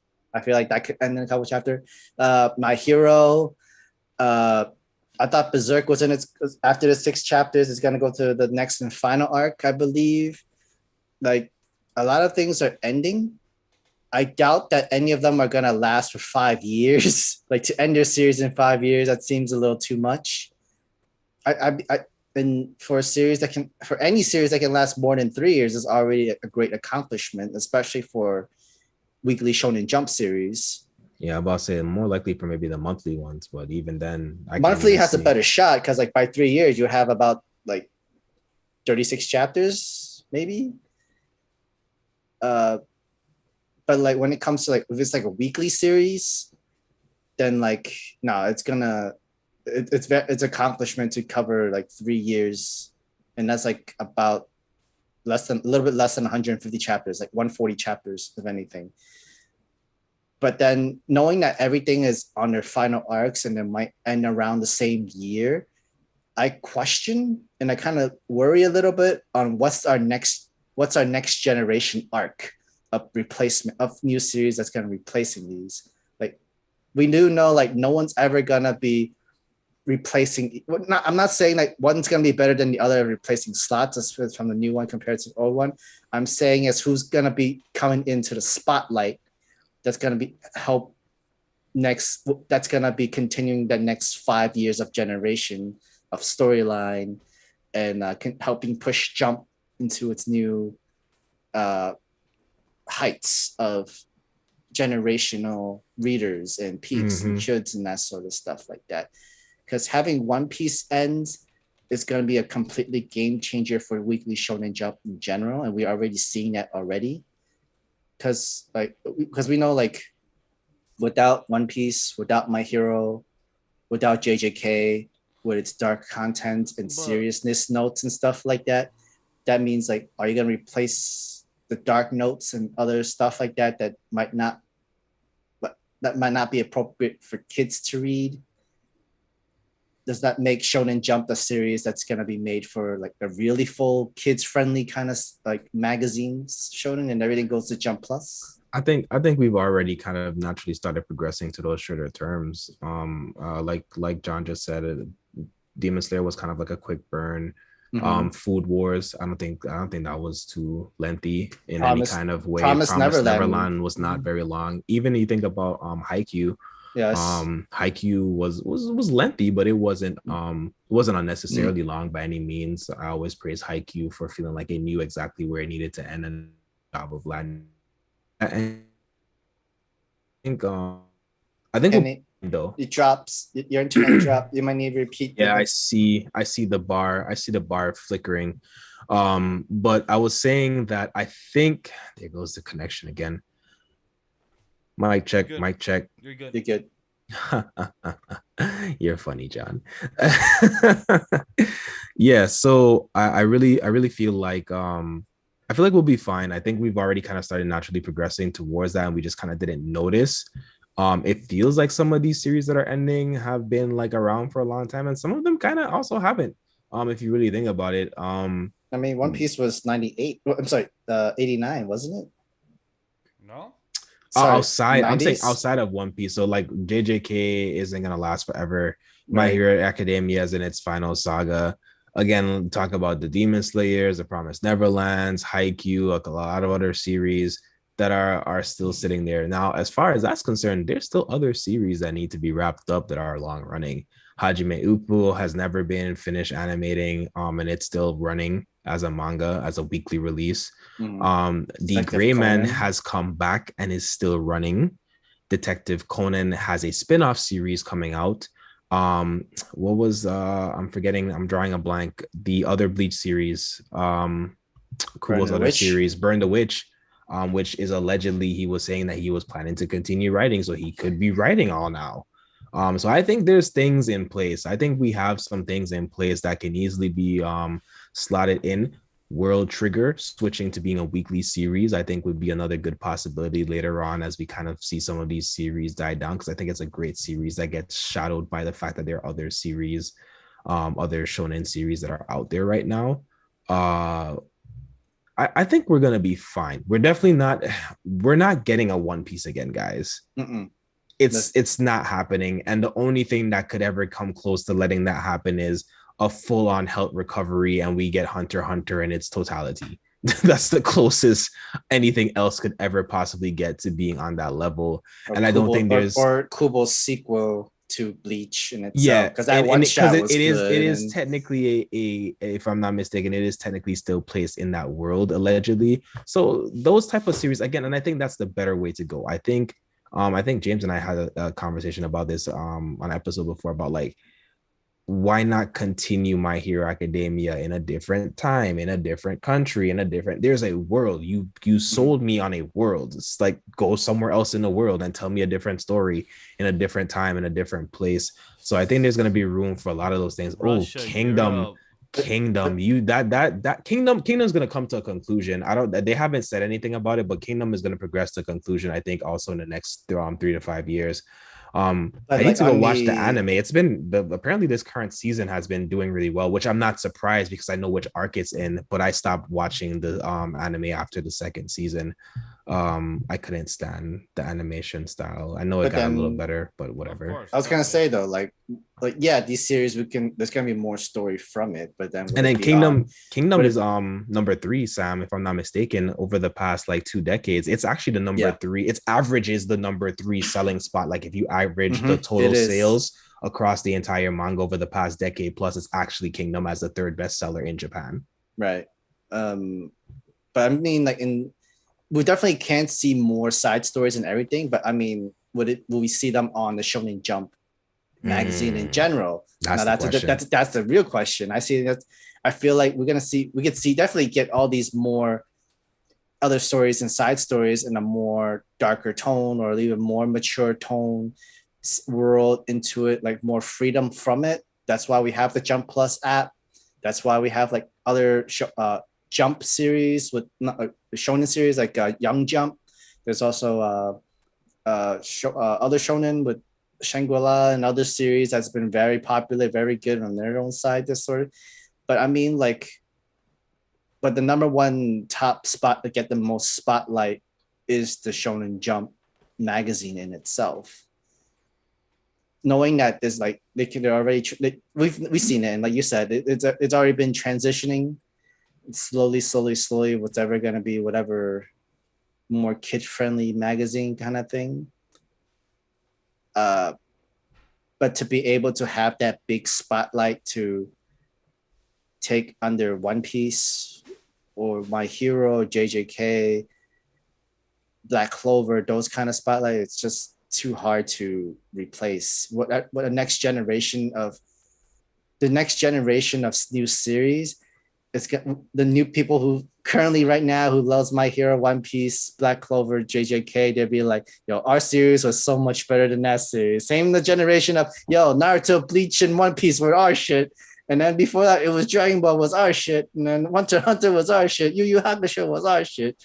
It's just going to create new generations of like things. People want something to jump on, especially in the new generation. You saw how everyone jumped on Demon Slayer, especially the people who were new to the anime world, especially the younger audience that was like becoming young adults and that could go to cons on their own. That timing for that was phenomenal. Bleach cosplay, I mean, think about Bleach, Demon Slayer cosplays were everywhere. And I think John made a point earlier, which is the same thought that I have, is that I think hopefully, especially again, going back to the whole point with Boichi and that Webtoon series, where the Webtoons can kind of start getting a little bit more shine, because there's a lot of untapped potential. Again, I hate to say it, maybe they get it redone, but God of High School as a series in full animation and going through the proper process and the due diligence could have been a long-standing series that would have done amazingly well if Crunchyroll had the foresight, or if this is what happens, y'all. You have to remember the people in the powers that be aren't the fans that we are. They're not consuming or even have the time to consume on the volume that we're consuming at. So you can't sit here and think that everyone's watching and in full totality all of these series that we're seeing getting animated. Whereas there are people on these teams that do their due diligence and check out a lot of these series. But unfortunately, that's not the case. Again, I'll still say it's a good example. I think God of High School and Tower of God coming back into the fold eventually. Definitely, maybe not Tower of God. I think they could continue from there. I think they squandered it, but I think they could continue from there and still have a good run. However, God of High School absolutely has to be redone from scratch. For what it's worth, it literally, it's no disrespect to anybody. It's no disrespect to the animation studio. All disrespect to Crunchyroll and Webtoon for allowing that contract to go through the way that it ended up playing down. I get that you guys had to do, and I get that the author himself felt like that's what he needed to do, and I don't blame the author.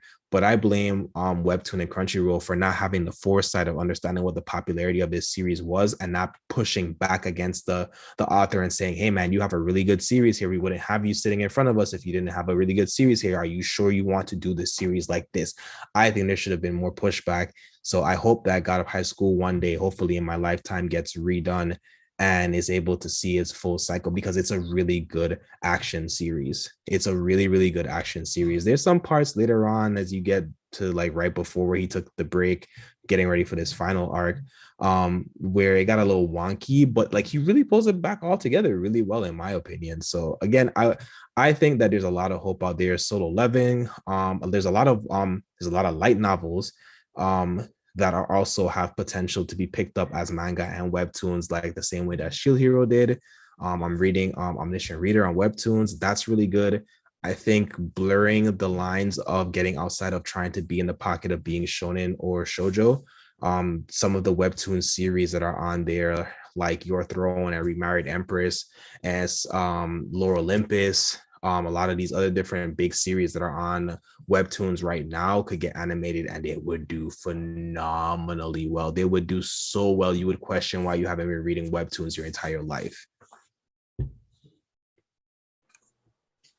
I mean, coming back into Vinland Saga, it's great to know like it's definitely getting a like we heard news of getting its official, and then this trailer came out.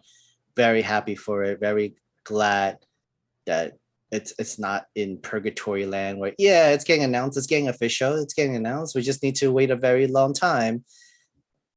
4 years compared to not having it at all. I mean, think about it. We guys, the devil is a part-timer. 6 years, and it's coming out like next month.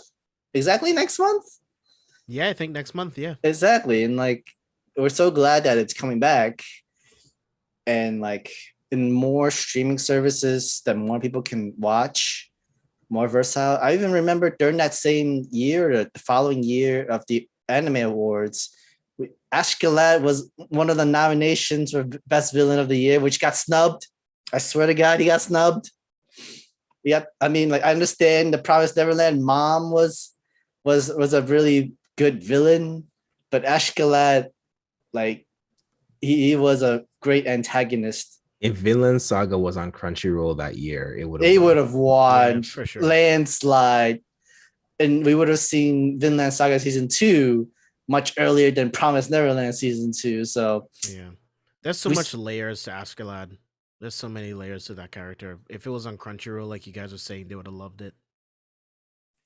So if I'm correct, which studio was the one that did the first season, and now it's Mappa now, right? Yeah.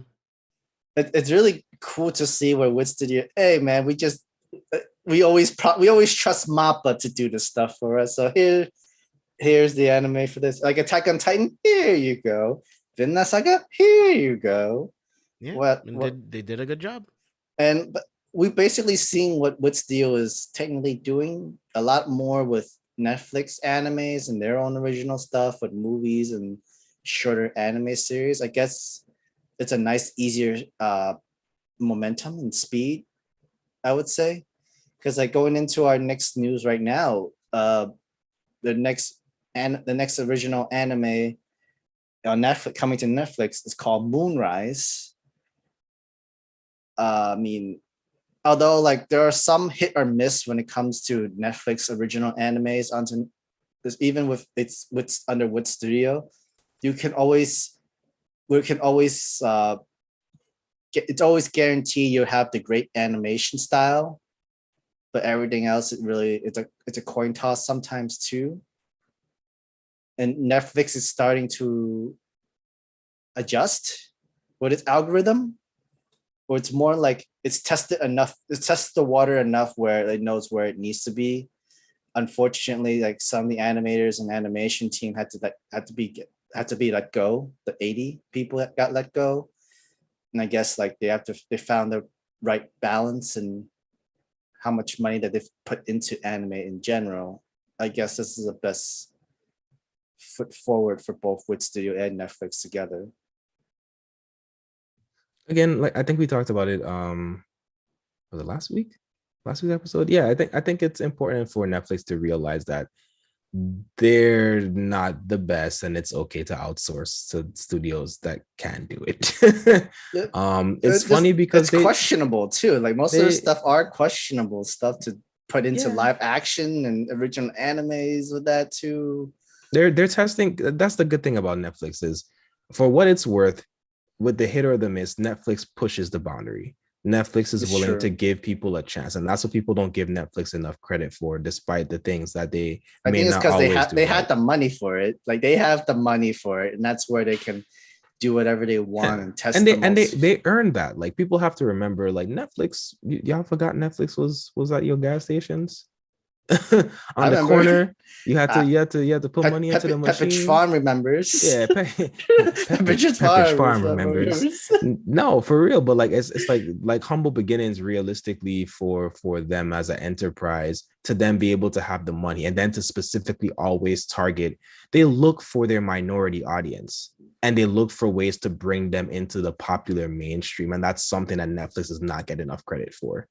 Are they doing it for attention and cash? There's probably somebody up there that's mooching, but it doesn't change the fact of what is able to bring to the culture for the people, and I'm grateful for that.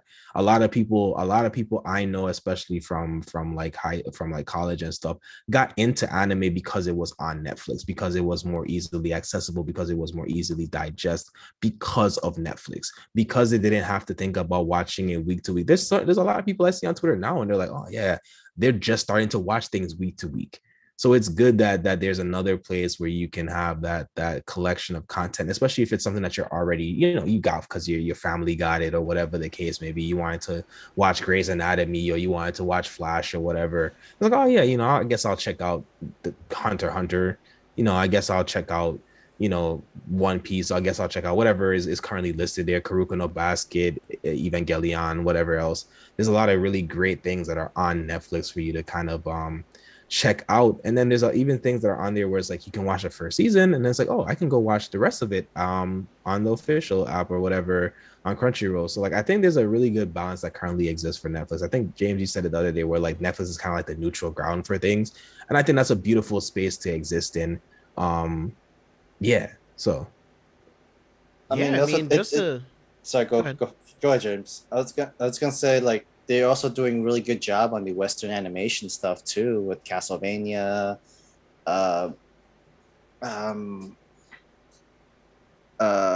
forgot their own original Western, like I think they did Dragon Dogma was Dragon good. Dogma, Blue Dragon. I always stand behind Blue Dragon. Is one of the best animated series on Netflix, right behind Castlevania, in my personal opinion. They did Dota. Like some of their Western animation has been very good and really done, like with Powerhouse and stuff like that. It's been really well. And I know it's technically still under one umbrella. And I know with that kind of like animation studios and everything together, it's a good thing. I'm finally seeing like they're putting more trust into anime more than into Western animation series. I would definitely see, but considering where you have other competition of animation side, like with Disney, because they're focusing more on like Disney shorts series and other stuff like that, and their big movies and stuff like that. I could definitely see where Netflix wants to experiment more and try into an open, still a pretty wide open water of Eastern animation series of anime. Sorry, James, I interrupted you before. You were saying? Oh no, you're good. No, I was just gonna echo pretty much what you just said and what Kendall was just talking about. Like, I love the fact that Netflix is in this area where there are a gateway for people to get into anime. I think that's something that's really important. I may not like everything that they produce, but it gets people into anime. Seven Deadly Sins is on there. I got into Magi because of Netflix. I didn't even find Magi on Crunchyroll or Funimation or anywhere else. Yeah, you could watch One Piece too if you wanted to get into. So is Hunter x Hunter, which is such an easier way to watch it because everybody has Netflix. I don't care. Dash. Like the first time that I saw Attack on Titan was on Netflix. Oh, really?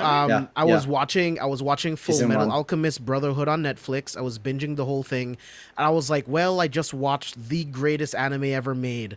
What do I watch next? Oh, what's this Attack on Titan thing? That title sounds cool. And then I clicked on it, binged the entire first season, and it's the greatest thing that I've ever experienced in my life. So Netflix has a very special place in the anime space. And I hope they continue to make stuff. Like, I may not like the Ghost in the Shell series, but people are watching it. It got a second season, and hopefully that gets people to watch the other anime movies, the other anime animated series. So, it's a great gateway into many other things. And as a huge anime fan myself, I found Netflix to be a great gateway into other things. So, keep it up. Yeah, I don't think we was getting Baki. I think we were blessed and fortunate to get a Grescu. Right. Looking at And yeah, you Berserk can and watch Ragnarok. Comey wherever.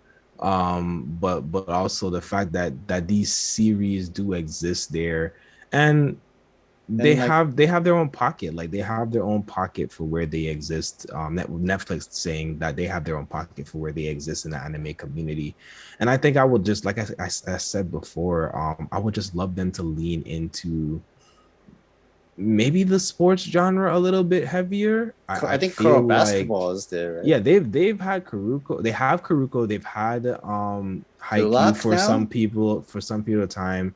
Um, or Blue they're Period or something like supposed that. to. They have Blue Period. They're supposed to be getting another series allegedly. I don't think it was confirmed yet.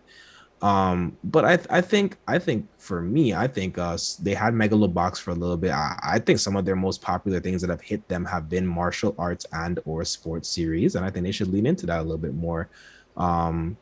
Personally. I mean, their official gateway was, of most everybody else, was Demon Slayer, and they knew where to put it. Like this on Netflix, you can watch the entire thing, both sub and dub too. So, again, the gateway of going into the anime series in general. And I've known some people who are not into anime but have watched Demon Slayer before, but just need some other recommendations that they might be interested. But you have to give them it depends on the person's interest on recommendation. And Netflix does a pretty good job, I sort of say. I think they do it by popularity, or they do it by popularity and then what you might be interested into in the series. But their algorithm is pretty good. You just need to be able to rate it. Like you have to rate it either thumbs up or thumbs down kind of thing. They also have the best ability to go between different dubbings comparatively to other apps that stream in various other languages. So it's literally like they've got it mastered. There's very little glitches these days with saying, hey, I want to watch it in Spanish with Japanese subtitles or whatever you want to do. So I think that's agree. fun. I hate it. I just want to point that out. I hate it when I watch Crunchyroll or Verve or Funimation and I see English dub, but I can't have English subtitles. Because they pay people for translators and to write the captions and stuff like that. No, I know, but I'm not saying that, Sam. What I'm saying is that I don't like that. I don't get both. To like Netflix, I'm just agreeing towards what Kendall is saying, that I like with Netflix of how they master having both, whichever you want of which dub, Japanese, French, German, whichever, but you can have whichever subtitle within your language that you're listening to. Yeah, pay people to do it. Yeah, pay them to do it. Pay people, the translators, to do it. That's literally translators' jobs. But then the thing is, I think Sam is right. I think the difference is Netflix's willingness to pay people. Like I think that's what Sam's trying to get at. But there's still people that get paid. People get paid for Crunchyroll.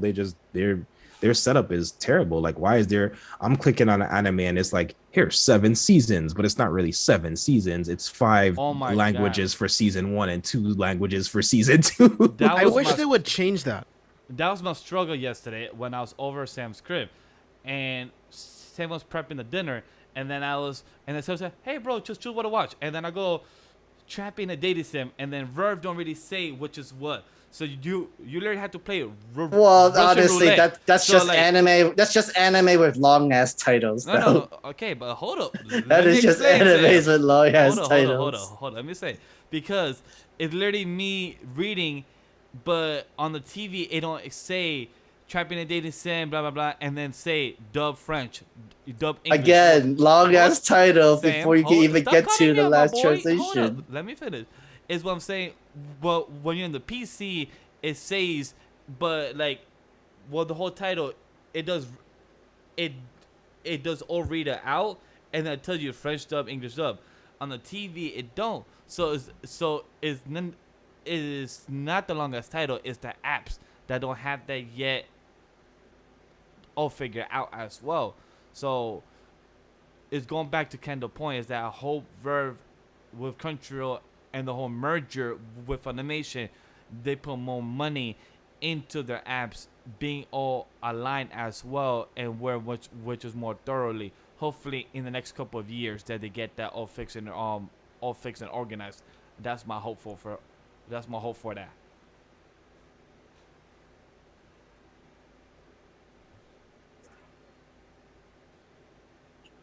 Uh, any other thoughts about Netflix and anime and the series? Because I want to go into their live action stuff. I'm good. Well, Let's get it. let's talk about the whole. I would say let's all talk about the whole One Piece news because there's a lot of news for One Piece itself. That's where I was trying to transition into, Betty. But I mean, since you already brought that up, you can start us off with Netflix One Piece live action One Piece series has revealed more casts, some behind the scenes videos, including the ship.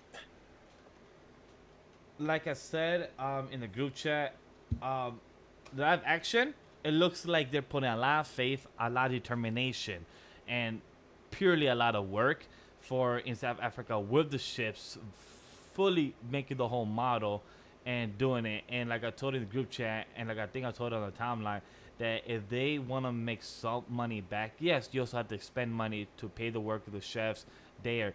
But if you actually build the bacteria, you can literally keep that as a restaurant, stay in South Africa, or if you want to move it, somewhere else or something like that. But you can literally keep that restaurant and actually have it alive. You could keep the ships if you want as a place for tourists to come, take pictures and such.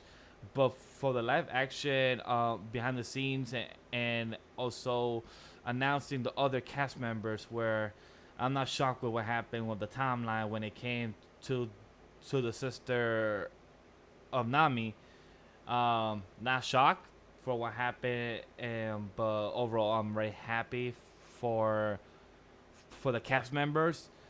There's a few ones I'm kind of excited to see how they look on screen.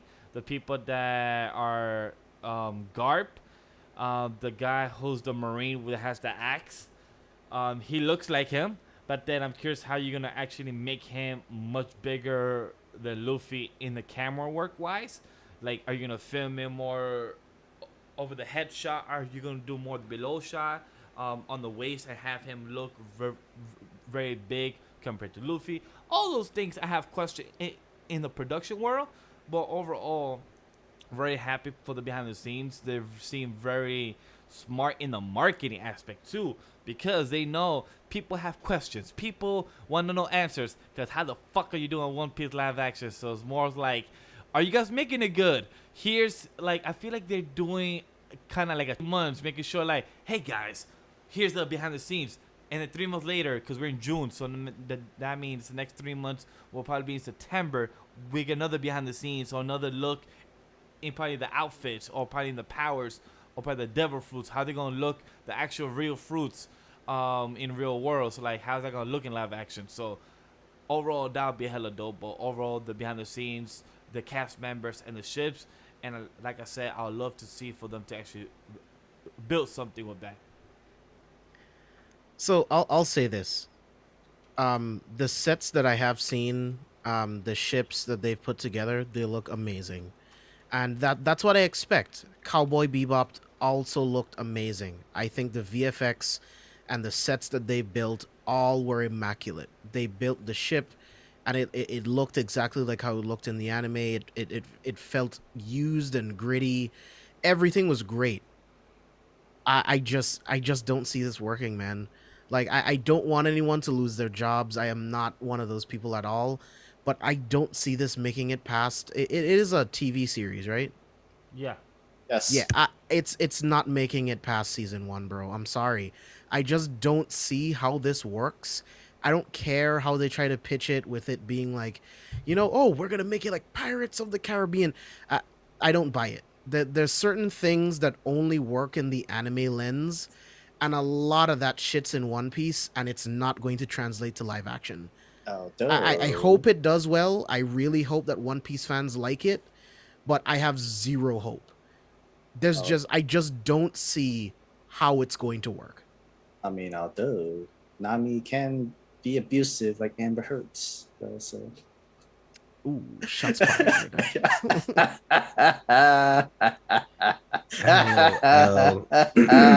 Sam strikes again. James, you're absolutely positively 100% right. I think Oda knows this though. And I was talking to my bro Blackheart about this. And I think that's why he's going as deep into the story as he's going for the live action. And you can tell how deep he's going based off of the casting, essentially. So you know how far he's willing to go with the story. And I think the idea is to show you the initial crew and give you another way to receive this story. For that audience that's like, oh, I'll never watch One Piece, it's so long.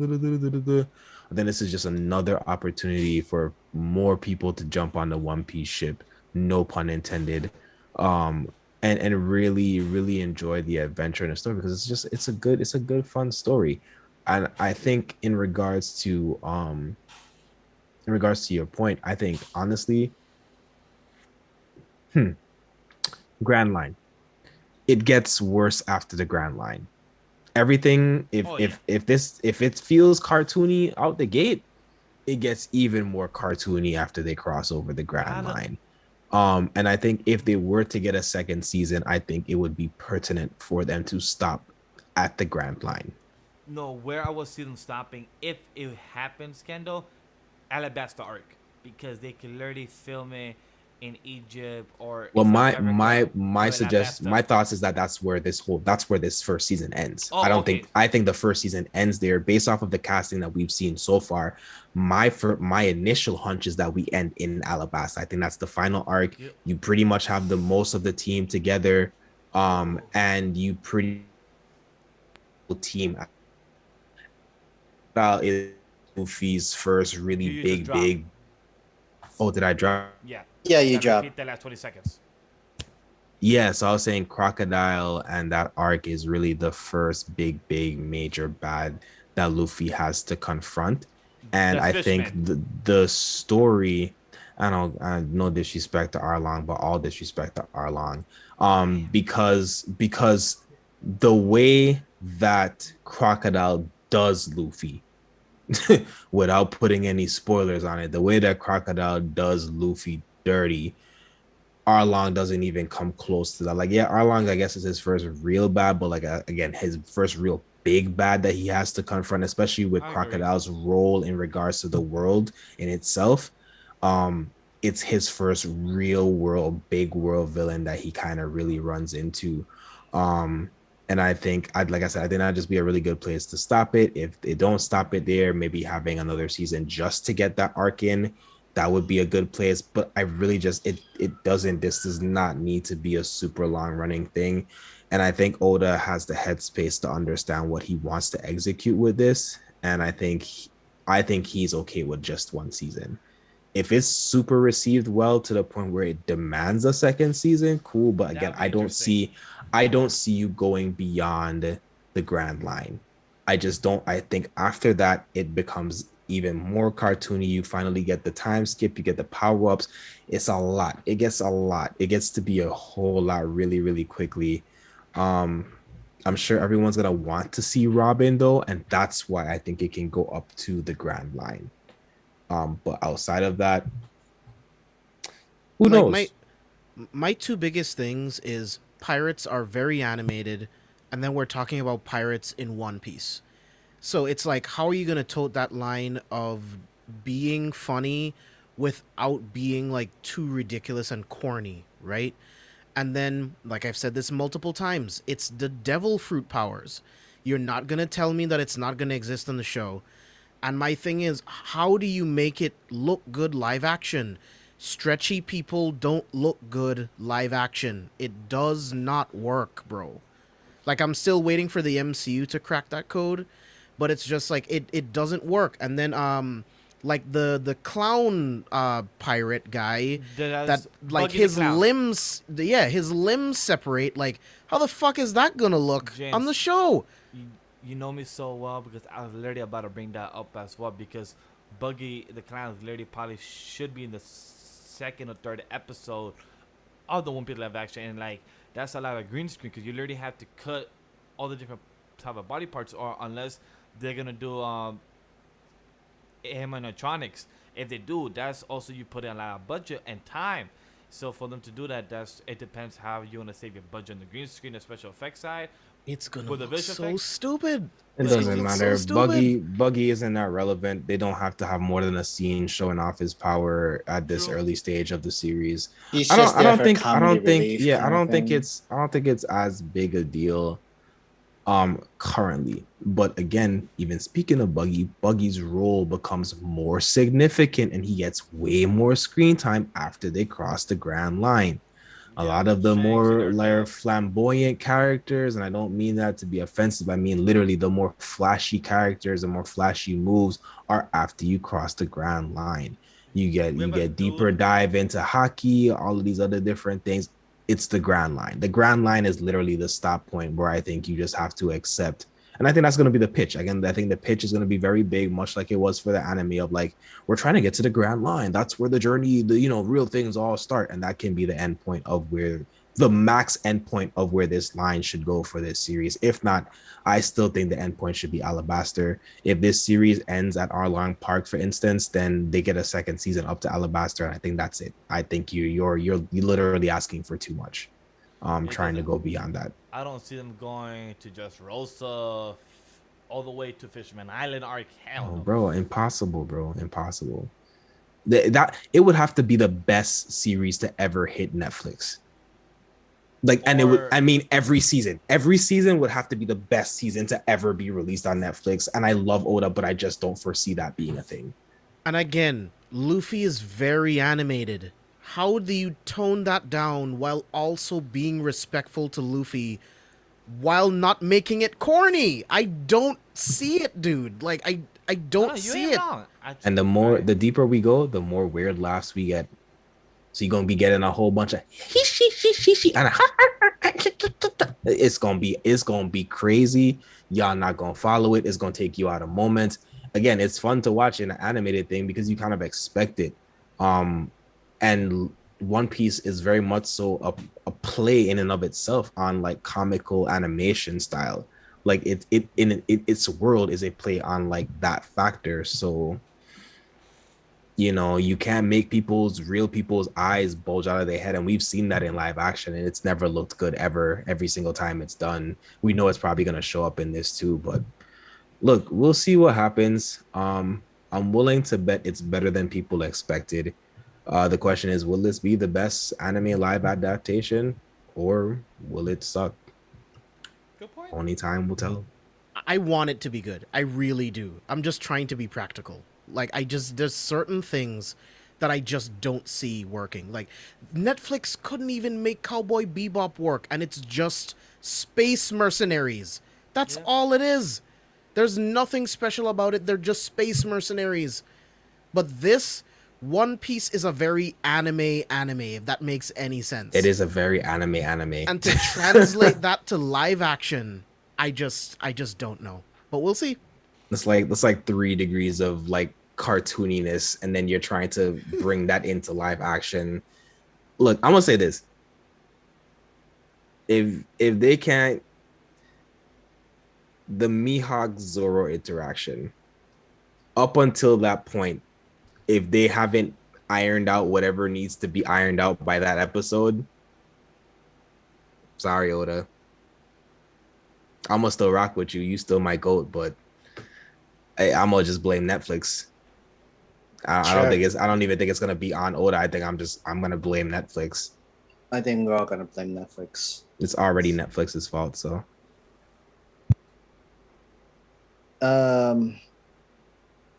Anybody else can want to put their thoughts in for the One Piece live action? Because then I'm good.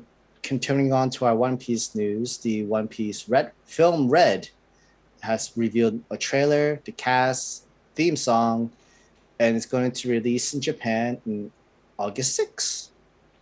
So my quick thoughts on this is this. a lot of people are asking if this is canon or not, and people need to start realizing that Oda has said that the most latest films have been canon. But people don't understand.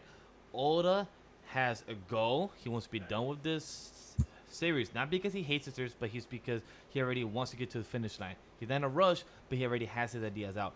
But guess what? He's on a time crunch, so he cannot put everything he has an idea up in his head on the manga and then to the anime. Yes, the anime could take a break and copying the manga adaptation and do a little nice filler arc. But guess what? People might not watch it. People will call it, that's not canon filler or whatever. So what Oda would do is add the story he wants to do in a movie, and then add those characters in the manga because people will know what it is. That's a connection. That's what he's been doing for what would happen in the most recent One Piece Stampede and others. So because in the trailer we see Luffy with Shank's daughter as kids, as childhood friends. So we never have seen those scenes before in the original anime. So maybe this would be some type of addition that Oda would be doing much later in the manga with Shank's daughter and everything else. So all these things that Oda's doing with this movie, I'm excited for. I don't know how the others feel and everything, but I am thrilled for what Oda is and what Kendall has been saying for months. In Oda we trust, and with Oda he's gonna bring this film. With Stampede, me and Sam watched it. We were like hella fanboys watching this film. But that was a fan service film, though. I'm sorry to say I disagree. It was fan service to an extent. It was the Zoro fights, the Luffy fights.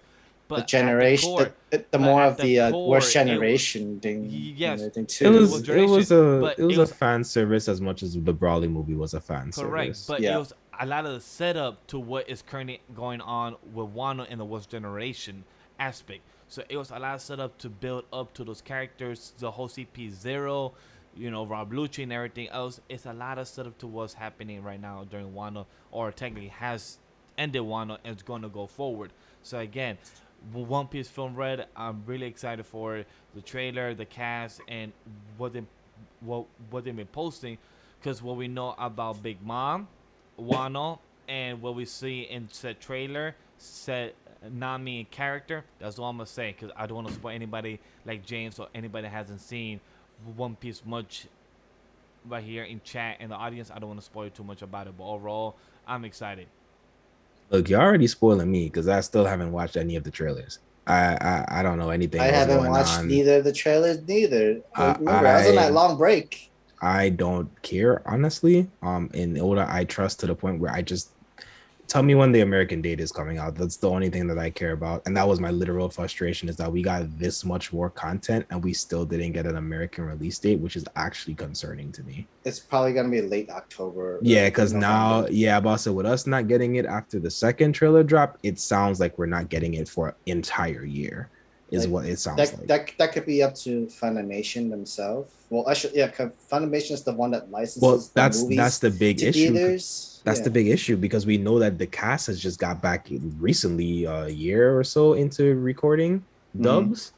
So, I mean,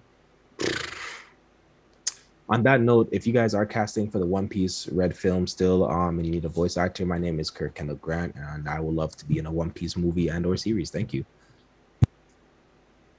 What if they dubbed this? What if they dubbed Dragon Ball Superhero? Would you go for it? I would like to be on everything, quite frankly. Then I would keep the Kaiokenny. Yo, first of all, I just want you to know, Sam, that I've gotten several compliments on that moniker, and I'm just going to give you your kudos for that one, because I was like, got you. It's nice. That's as soon as I heard it, I was like, yeah, that's nice. I'm gonna update my name to this right now. But yeah, no, I would. I think the movie's gonna do well. That's never a doubt in my mind. Like I said, I'm ready for the American release, or announcing if it's gonna be a digital release to the Western or the rest of the world. I don't really care. I just want to know when I can watch it, because I think this movie's going to be really, really good. I think this is going to be a movie that you could probably even watch if you haven't been keeping up with One Piece.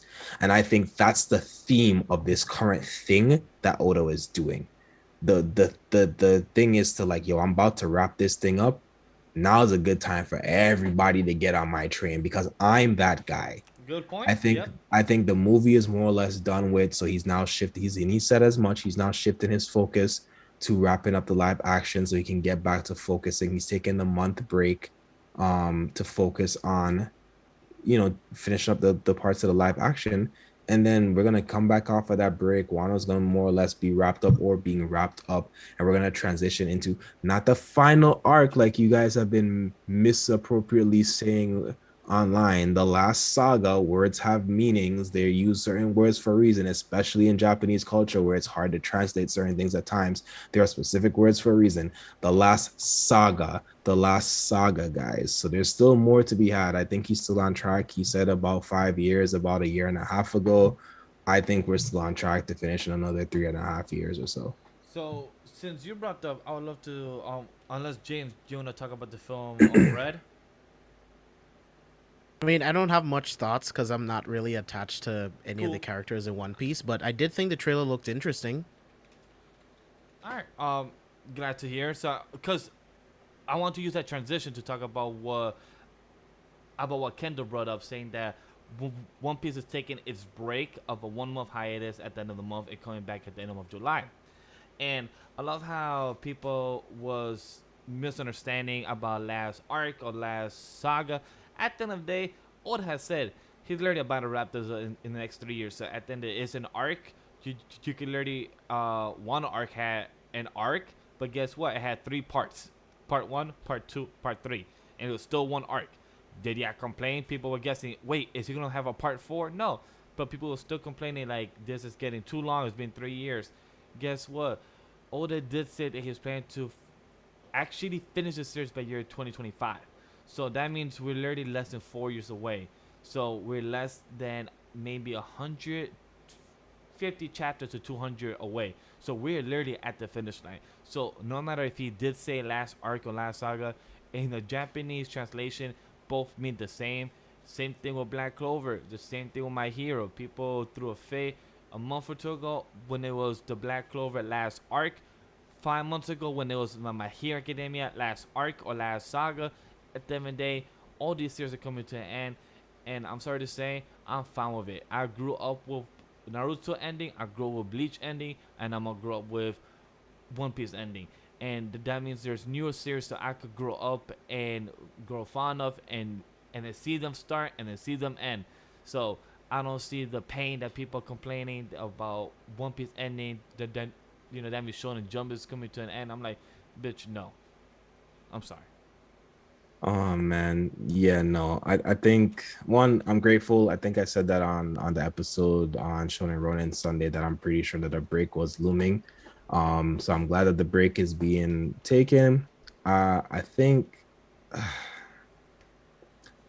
it's funny because I was just talking to my bro about this last night when we were streaming. I was talking about it on the stream that a lot of people aren't really as big a One Piece fans as they claim to be. They just like talking about One Piece. I can It's tell true. because y'all don't be listening, y'all don't be reading, y'all don't be paying attention. I'm not asking That's you a to have lot of perfect. fandoms. I'm not asking you to have perfect recall, but y'all would read something and in the very next minute reinterpret it beyond what the mangaka wrote. You've now created a whole head canon around something like, bro, the series is ongoing. How did you make up a whole alternate reality when we haven't even got into next week yet? Like, so again, to the fair weather friends, it's fine. You're gonna continue enjoying the series because plenty of people was like, Wano is too long, Wano is too long. And then over the past 2 weeks, they'll be like, oh my god, everything's wrapping up so quickly. I was like, Right? what are you talking about? You complain about Wano being 3 years, but then you get mad that Kaido backstory got rushed and there was not. I'm like, so you wanted to stay longer, but then you complained that it was too long. Like, No, make up your it's not. And mind. I talked about this in a One Piece clubhouse a couple weeks ago. I was like, Kaido has had the longest backstory of any other character or any other villain in this series. He's been getting a backstory since Thriller Bark. What do you how much more backstory do you want from this man? What else do you, like? You just wanted to see more of his childhood years for them to tell you why he was undefeated and unstoppable. You know, he wasn't undefeated, but he was one of the most We don't unstoppable need that. forces. This isn't the story of Kaido. This is the story of One Piece. It's not even this. It's not even innately necessarily the story of Luffy. It's the story of One Piece. You know what I'm saying? Like, pay attention to what the themes and the actual messages that Oda keeps trying to display to you all. Like, y'all really are just missing out on a lot of things by trying to.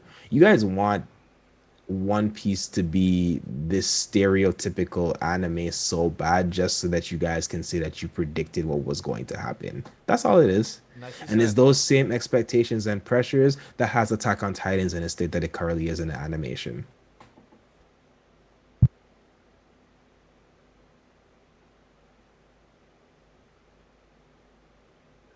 Fash, any thoughts? I said my thoughts. Oh, Well, I said like So- I was the first Yeah. one. Yeah, well said, Okay. Kendall. Yeah, There's is nothing that- else to be said on that. yep. Yeah, we're good. Mic drop. Hey, it's true to the point. Like I could add more, but I don't want to have the show longer. So like No, I could add more, no, but- no. I figured you had something to say because you were like, yeah, we I had do, some ads but I do, interruption. but that's gonna make more of a longer tangent, and I don't want to make the show longer. So yeah, I'm good. If we're done talking about what One Piece coming back into Netflix again, besides the One Piece live action, Netflix is also doing Resident Evil live action, and it actually has a trailer. And I'm really glad that Lance Reddick is Albert Wesker in the series, and I'm interested. Now, okay, fully interested. I'm in. Give me that. Yeah. I'm interested now. I am also now a little bit more interested. I'm not even gonna cap. I'm still I'm not interested in interested. what I'm not interested in watching it. I'm definitely gonna wait to see people's first takes and reactions to the series. But that was A1 casting. Absolutely A1 casting. With the whole new Raccoon City, I mean, the only thing new is the new blood, really. I mean, isn't that every single Resident Evil iteration ever since the first one though? Exactly. They know the formula. I don't see how you mess this up. It was already like the first movie is literally one of my favorite. I will say horror. I'll typecast it into its alleged genre. One of my Zombie favorite. movie? What I'm gonna typecast it into its alleged genre. It's one of my favorite air quotes horror movies. And I just you shouldn't mess this up. Is all I'm saying. Just stick to what you know. Don't try to be extravagant. Don't try to top whatever villain was.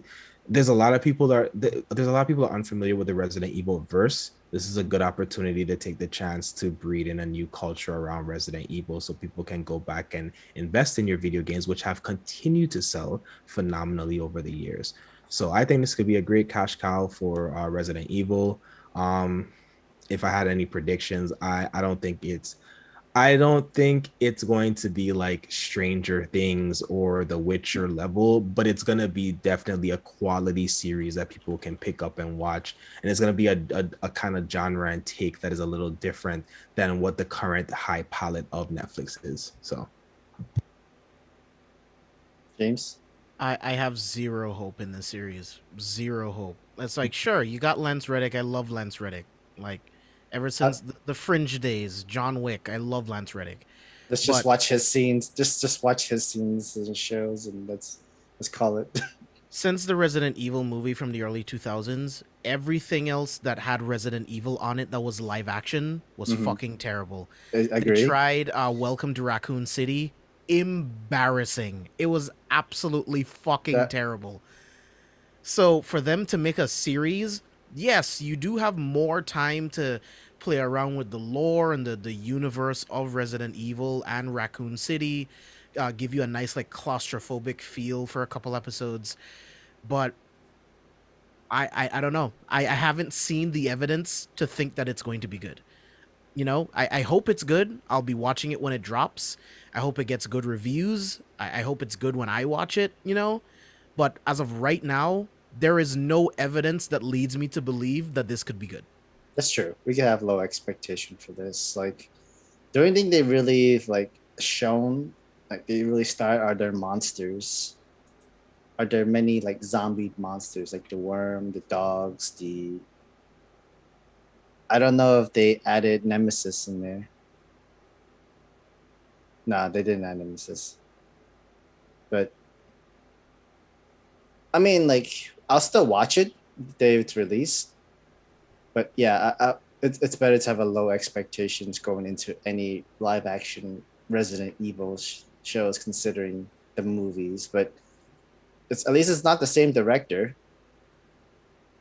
At least it's not the same director. It brought his own wife into this movie for no reason. Like I said, I the casting has me a little bit more interested, but much like James said.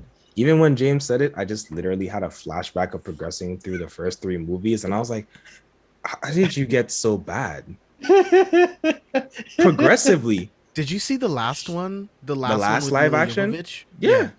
I've seen Oh. I've seen all of the live actions, and The I've final seen several chapter of is the so bad. I've seen Oh my several of the animated. So the funny thing is, right?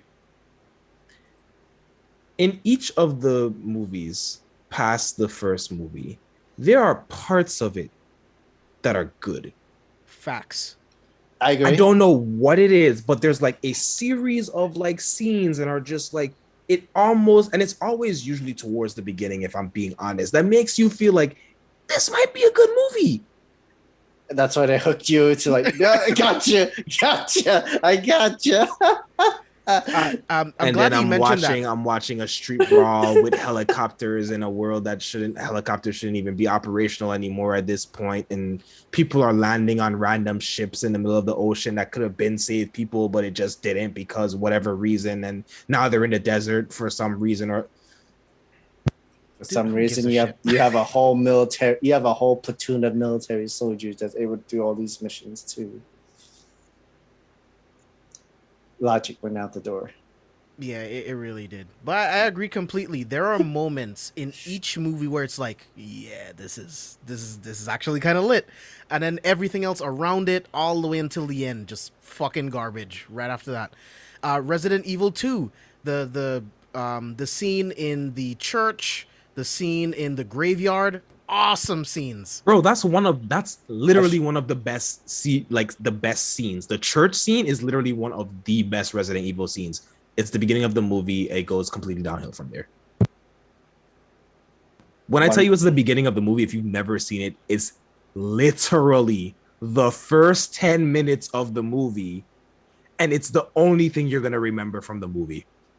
So just watch 10 minutes of that movie and you're done. You don't need to see any more of it. I would not blame you if that's all you did. Unfortunately, one good moment does not make up the entire movie.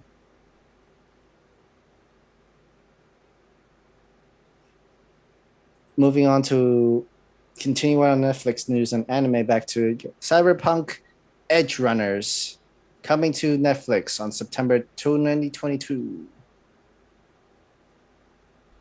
Oh, I'm very excited for this. I'm a huge Cyberpunk fan. Cyberpunk is definitely in my like top 2, top 3 favorite games that I've ever played ever. I love cyberpunk things in general, so being able to be in this futuristic city with futuristic weapons and like being able to like hack into other people's tech, and again all of the tech weapons, and experiencing life in Night City where literally everything and everyone is corrupt and you have to make your own way of life in this city. I'm definitely excited for EDGERUNNERS. I'm definitely excited to see where it's gonna go. The first trailer is pretty ambiguous. It's just like flashes of like what the animation is gonna be like and what like the music is gonna be like and stuff like that. But I love Cyberpunk, so I'm definitely interested in this. I'm sure we're gonna follow like a street kid. That's one of the options that you can take in Cyberpunk. I'm sure we're gonna follow like a street kid, like working their way up into like the high life of Night City. So yeah, I'm ready for it. I mean, I'm really glad that Studio Trigger is the one that's doing the animation for this, because you know that they're gonna be doing a lot of wild shit, and having a cyberpunk world playground, they can do whatever they're gonna do whatever they want anyway. But at least in this one, it's like, yeah, and we are for it. We want this kind of crazy you can have giant robots and mecha into this in Cyberpunk, and we're like, can we have this in the video game? Yep. Give Studio Trigger neon lights and flashing lights and action, and it's a win. And It's a robots win. from space and aliens. I mean, you can give them anything. Like I said, as soon as you give them a diverse color palette, some level of like flashing and sequencing, and some action, they gonna give it to you. They're gonna give it to you, and it's gonna be good. It's gonna be good. I don't know too much about the Cyberpunk lore outside of like just like a surface level stuff because I haven't played the games, but I'm really excited for it because the lore wise, it's something that I'm very excited to just see, especially animated. We've been getting everything. We've been getting the reverse lot. We've been getting everything pushed to live action. It's nice to see some games get back to being animated as an anime series. So I'm excited for that. My 2 cents on it as well is for Cyberpunk, a game to get an anime and then I think I got a comic book from Dark Horse, I believe. James, Dark Horse, Kendall, anybody wants to confirm? I believe so. Right. Thanks. And a couple years ago, Blade Runner also had an anime side story, I guess is the word. So for companies like games and movies, for them to see the world of an anime, to see a more building, expanding, or lore to the source material that you have already of a game or movie, it makes me happy. Because that means that I don't have to watch anime of new seasons, isekais, like Sam mentioned, long ass fucking titles. But if you're gonna actually adapt or a source material and have more of a side story, here is Cyberpunk EDGERUNNER. Even though I might not play the game, I could just enjoy the lore. And if I want to ask questions about the lore, I could just ask James or I could just search online. But that's a beautiful aspect for it. Blade Runner 2049, the own side version, I think it was like 2038 or something like that. It was really good. It was simple. It was short, but it was to 2022. the point. I appreciate it. Thank you. Oh, what, this year? So it was straight to the point and stuff like that. So will we see more of a resurgence of more studios and other places do this? I hope so, because one anime I would like to get, Street Fighter. A Street Fighter anime would be fucking amazing. The combat, the choreography. You mean new one? Yeah, of New course. one, Yeah, sorry. I appreciate that, Sam. Thank you. A current new one to date with current animation, new Street Fighter, because of the Street Fighter 6 game coming out. I think this year, next year. And looking so good, and they're fucking adults this time instead of fucking teenagers that looks like adults, but they're adults age that look like adults. Imagine the actual anime if they could actually do a little I might spin be off able of source to. material. Not live action, right? Not live action, right? Oh A no, full like animation, anime. right? Yeah, Okay. anime. Okay. Definitely not 3D. So definitely, please don't Netflix. Please don't 3D. Because like I'm afraid they might follow a Dragon Ball Fighters formula and video game animation style kind of thing, like they're Oh, doing okay. right now with superheroes. That's why I said no 3D animation. I would love to see a little nice, sleek animation. Remember, it would I be don't from mind- Netflix. You know, it's from Netflix. They're gonna add their CG animation somewhere I into hope this. if I have to give an From animation style, Cost less. I hope it will be from Megalobox Studio. I forgot who was the studio that did it from the top of my head, but if we get a little nice type of Megalobox type of Street Fighter animation, that would be a beautiful type of connection. But it depends if they want to put the budget. But overall, that's my opinion on the Cyberpunk lore edition. You having an anime that's connected to the game, the comic book, and everything. Props to the studio. They're smart. The people put the word in. I'm happy for them. And also, Trigger. You can't go wrong with Trigger. You're going to see some highlight bright shit. And like James mentioned, you're in the futuristic world. So it makes sense. I wonder if we will actually get a Keanu Reeves cameo. Keanu's anime. Ooh. James, are we? Would we? It They depends wouldn't- they would be on what missing out on year a it bag. takes place in. Honestly, I think regardless, they're missing out on a bag if they don't use him for some type of advertisement. That is true. That's very true. advertisement, yes, but yeah, it really does depend on like what year it takes place. Because Johnny dies like 50 years before 2077, so yeah, he dies around like 2027, 2030, some shit like that. Okay. So it's a possibility. Yeah, it really just depends on when the series is taking place. It does definitely look good. Um, Characters is interesting to know. It's always focusing on two people though, and one of them always have a blue hair and white hair. Yeah, I think is from Premiere is Galos and don't remember the other one. But yeah, let's go for it.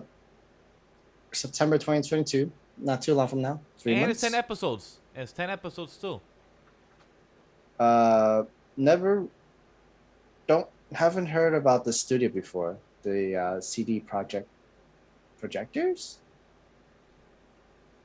Of what? CD Project Red. Yeah, CG Project Red. Yeah. Oh, Project Red. Okay, I've heard of Project. Okay, they've done a lot of stuff. They've done Witcher games. They're the gaming Yep. set. Okay, Yeah, I was about to say they're I the was about to gaming say thing. Yeah, they're they've gaming done thing. some gaming stuff, if They I'm did not a lot. They mistaken. did a lot of gaming stuff. I believe. Uh, yeah, Witcher 3. Yeah, okay, we could. Yeah, and they're working on the new Witcher trilogy of Right. games right now. You know what I'm ready for, guys? Arcane season 2. Yeah, same here. I still Did need to that- watch the first season. Oh my god, James. James, you will love I it. know. Hey, James, James, I I won't don't I won't mind. get on you. I won't get on you because you picked up a lot of isekai in the past month. Yeah, So don't it's worry. acceptable. James, Yeah, you're getting through if the you list. You're getting through the list. once you do watch it, let us know, and I would love to review it, like a full actual review on the show. Sure, as soon as you watch Hunter x Hunter. If you could make it to 100 episodes of Hunter x Hunter, I would just appreciate it. Just 100. Just episode 100. That's all I want. Heard you. But yeah, that seems to be all of our news. We can finally go to sleep, guys. uh, Guys, can we have can we have your outro, guys? You can follow me at Legend Divash everywhere else and Anime Lady. That's I'm gonna keep it simple for today. You'll see me again tomorrow in less than 24 hours for another C4S villain episode on a Thursday night, yes, and on a Friday night, yes. You got 2 episodes back to back. Except tomorrow will be a short episode, 9 to 10 o'clock.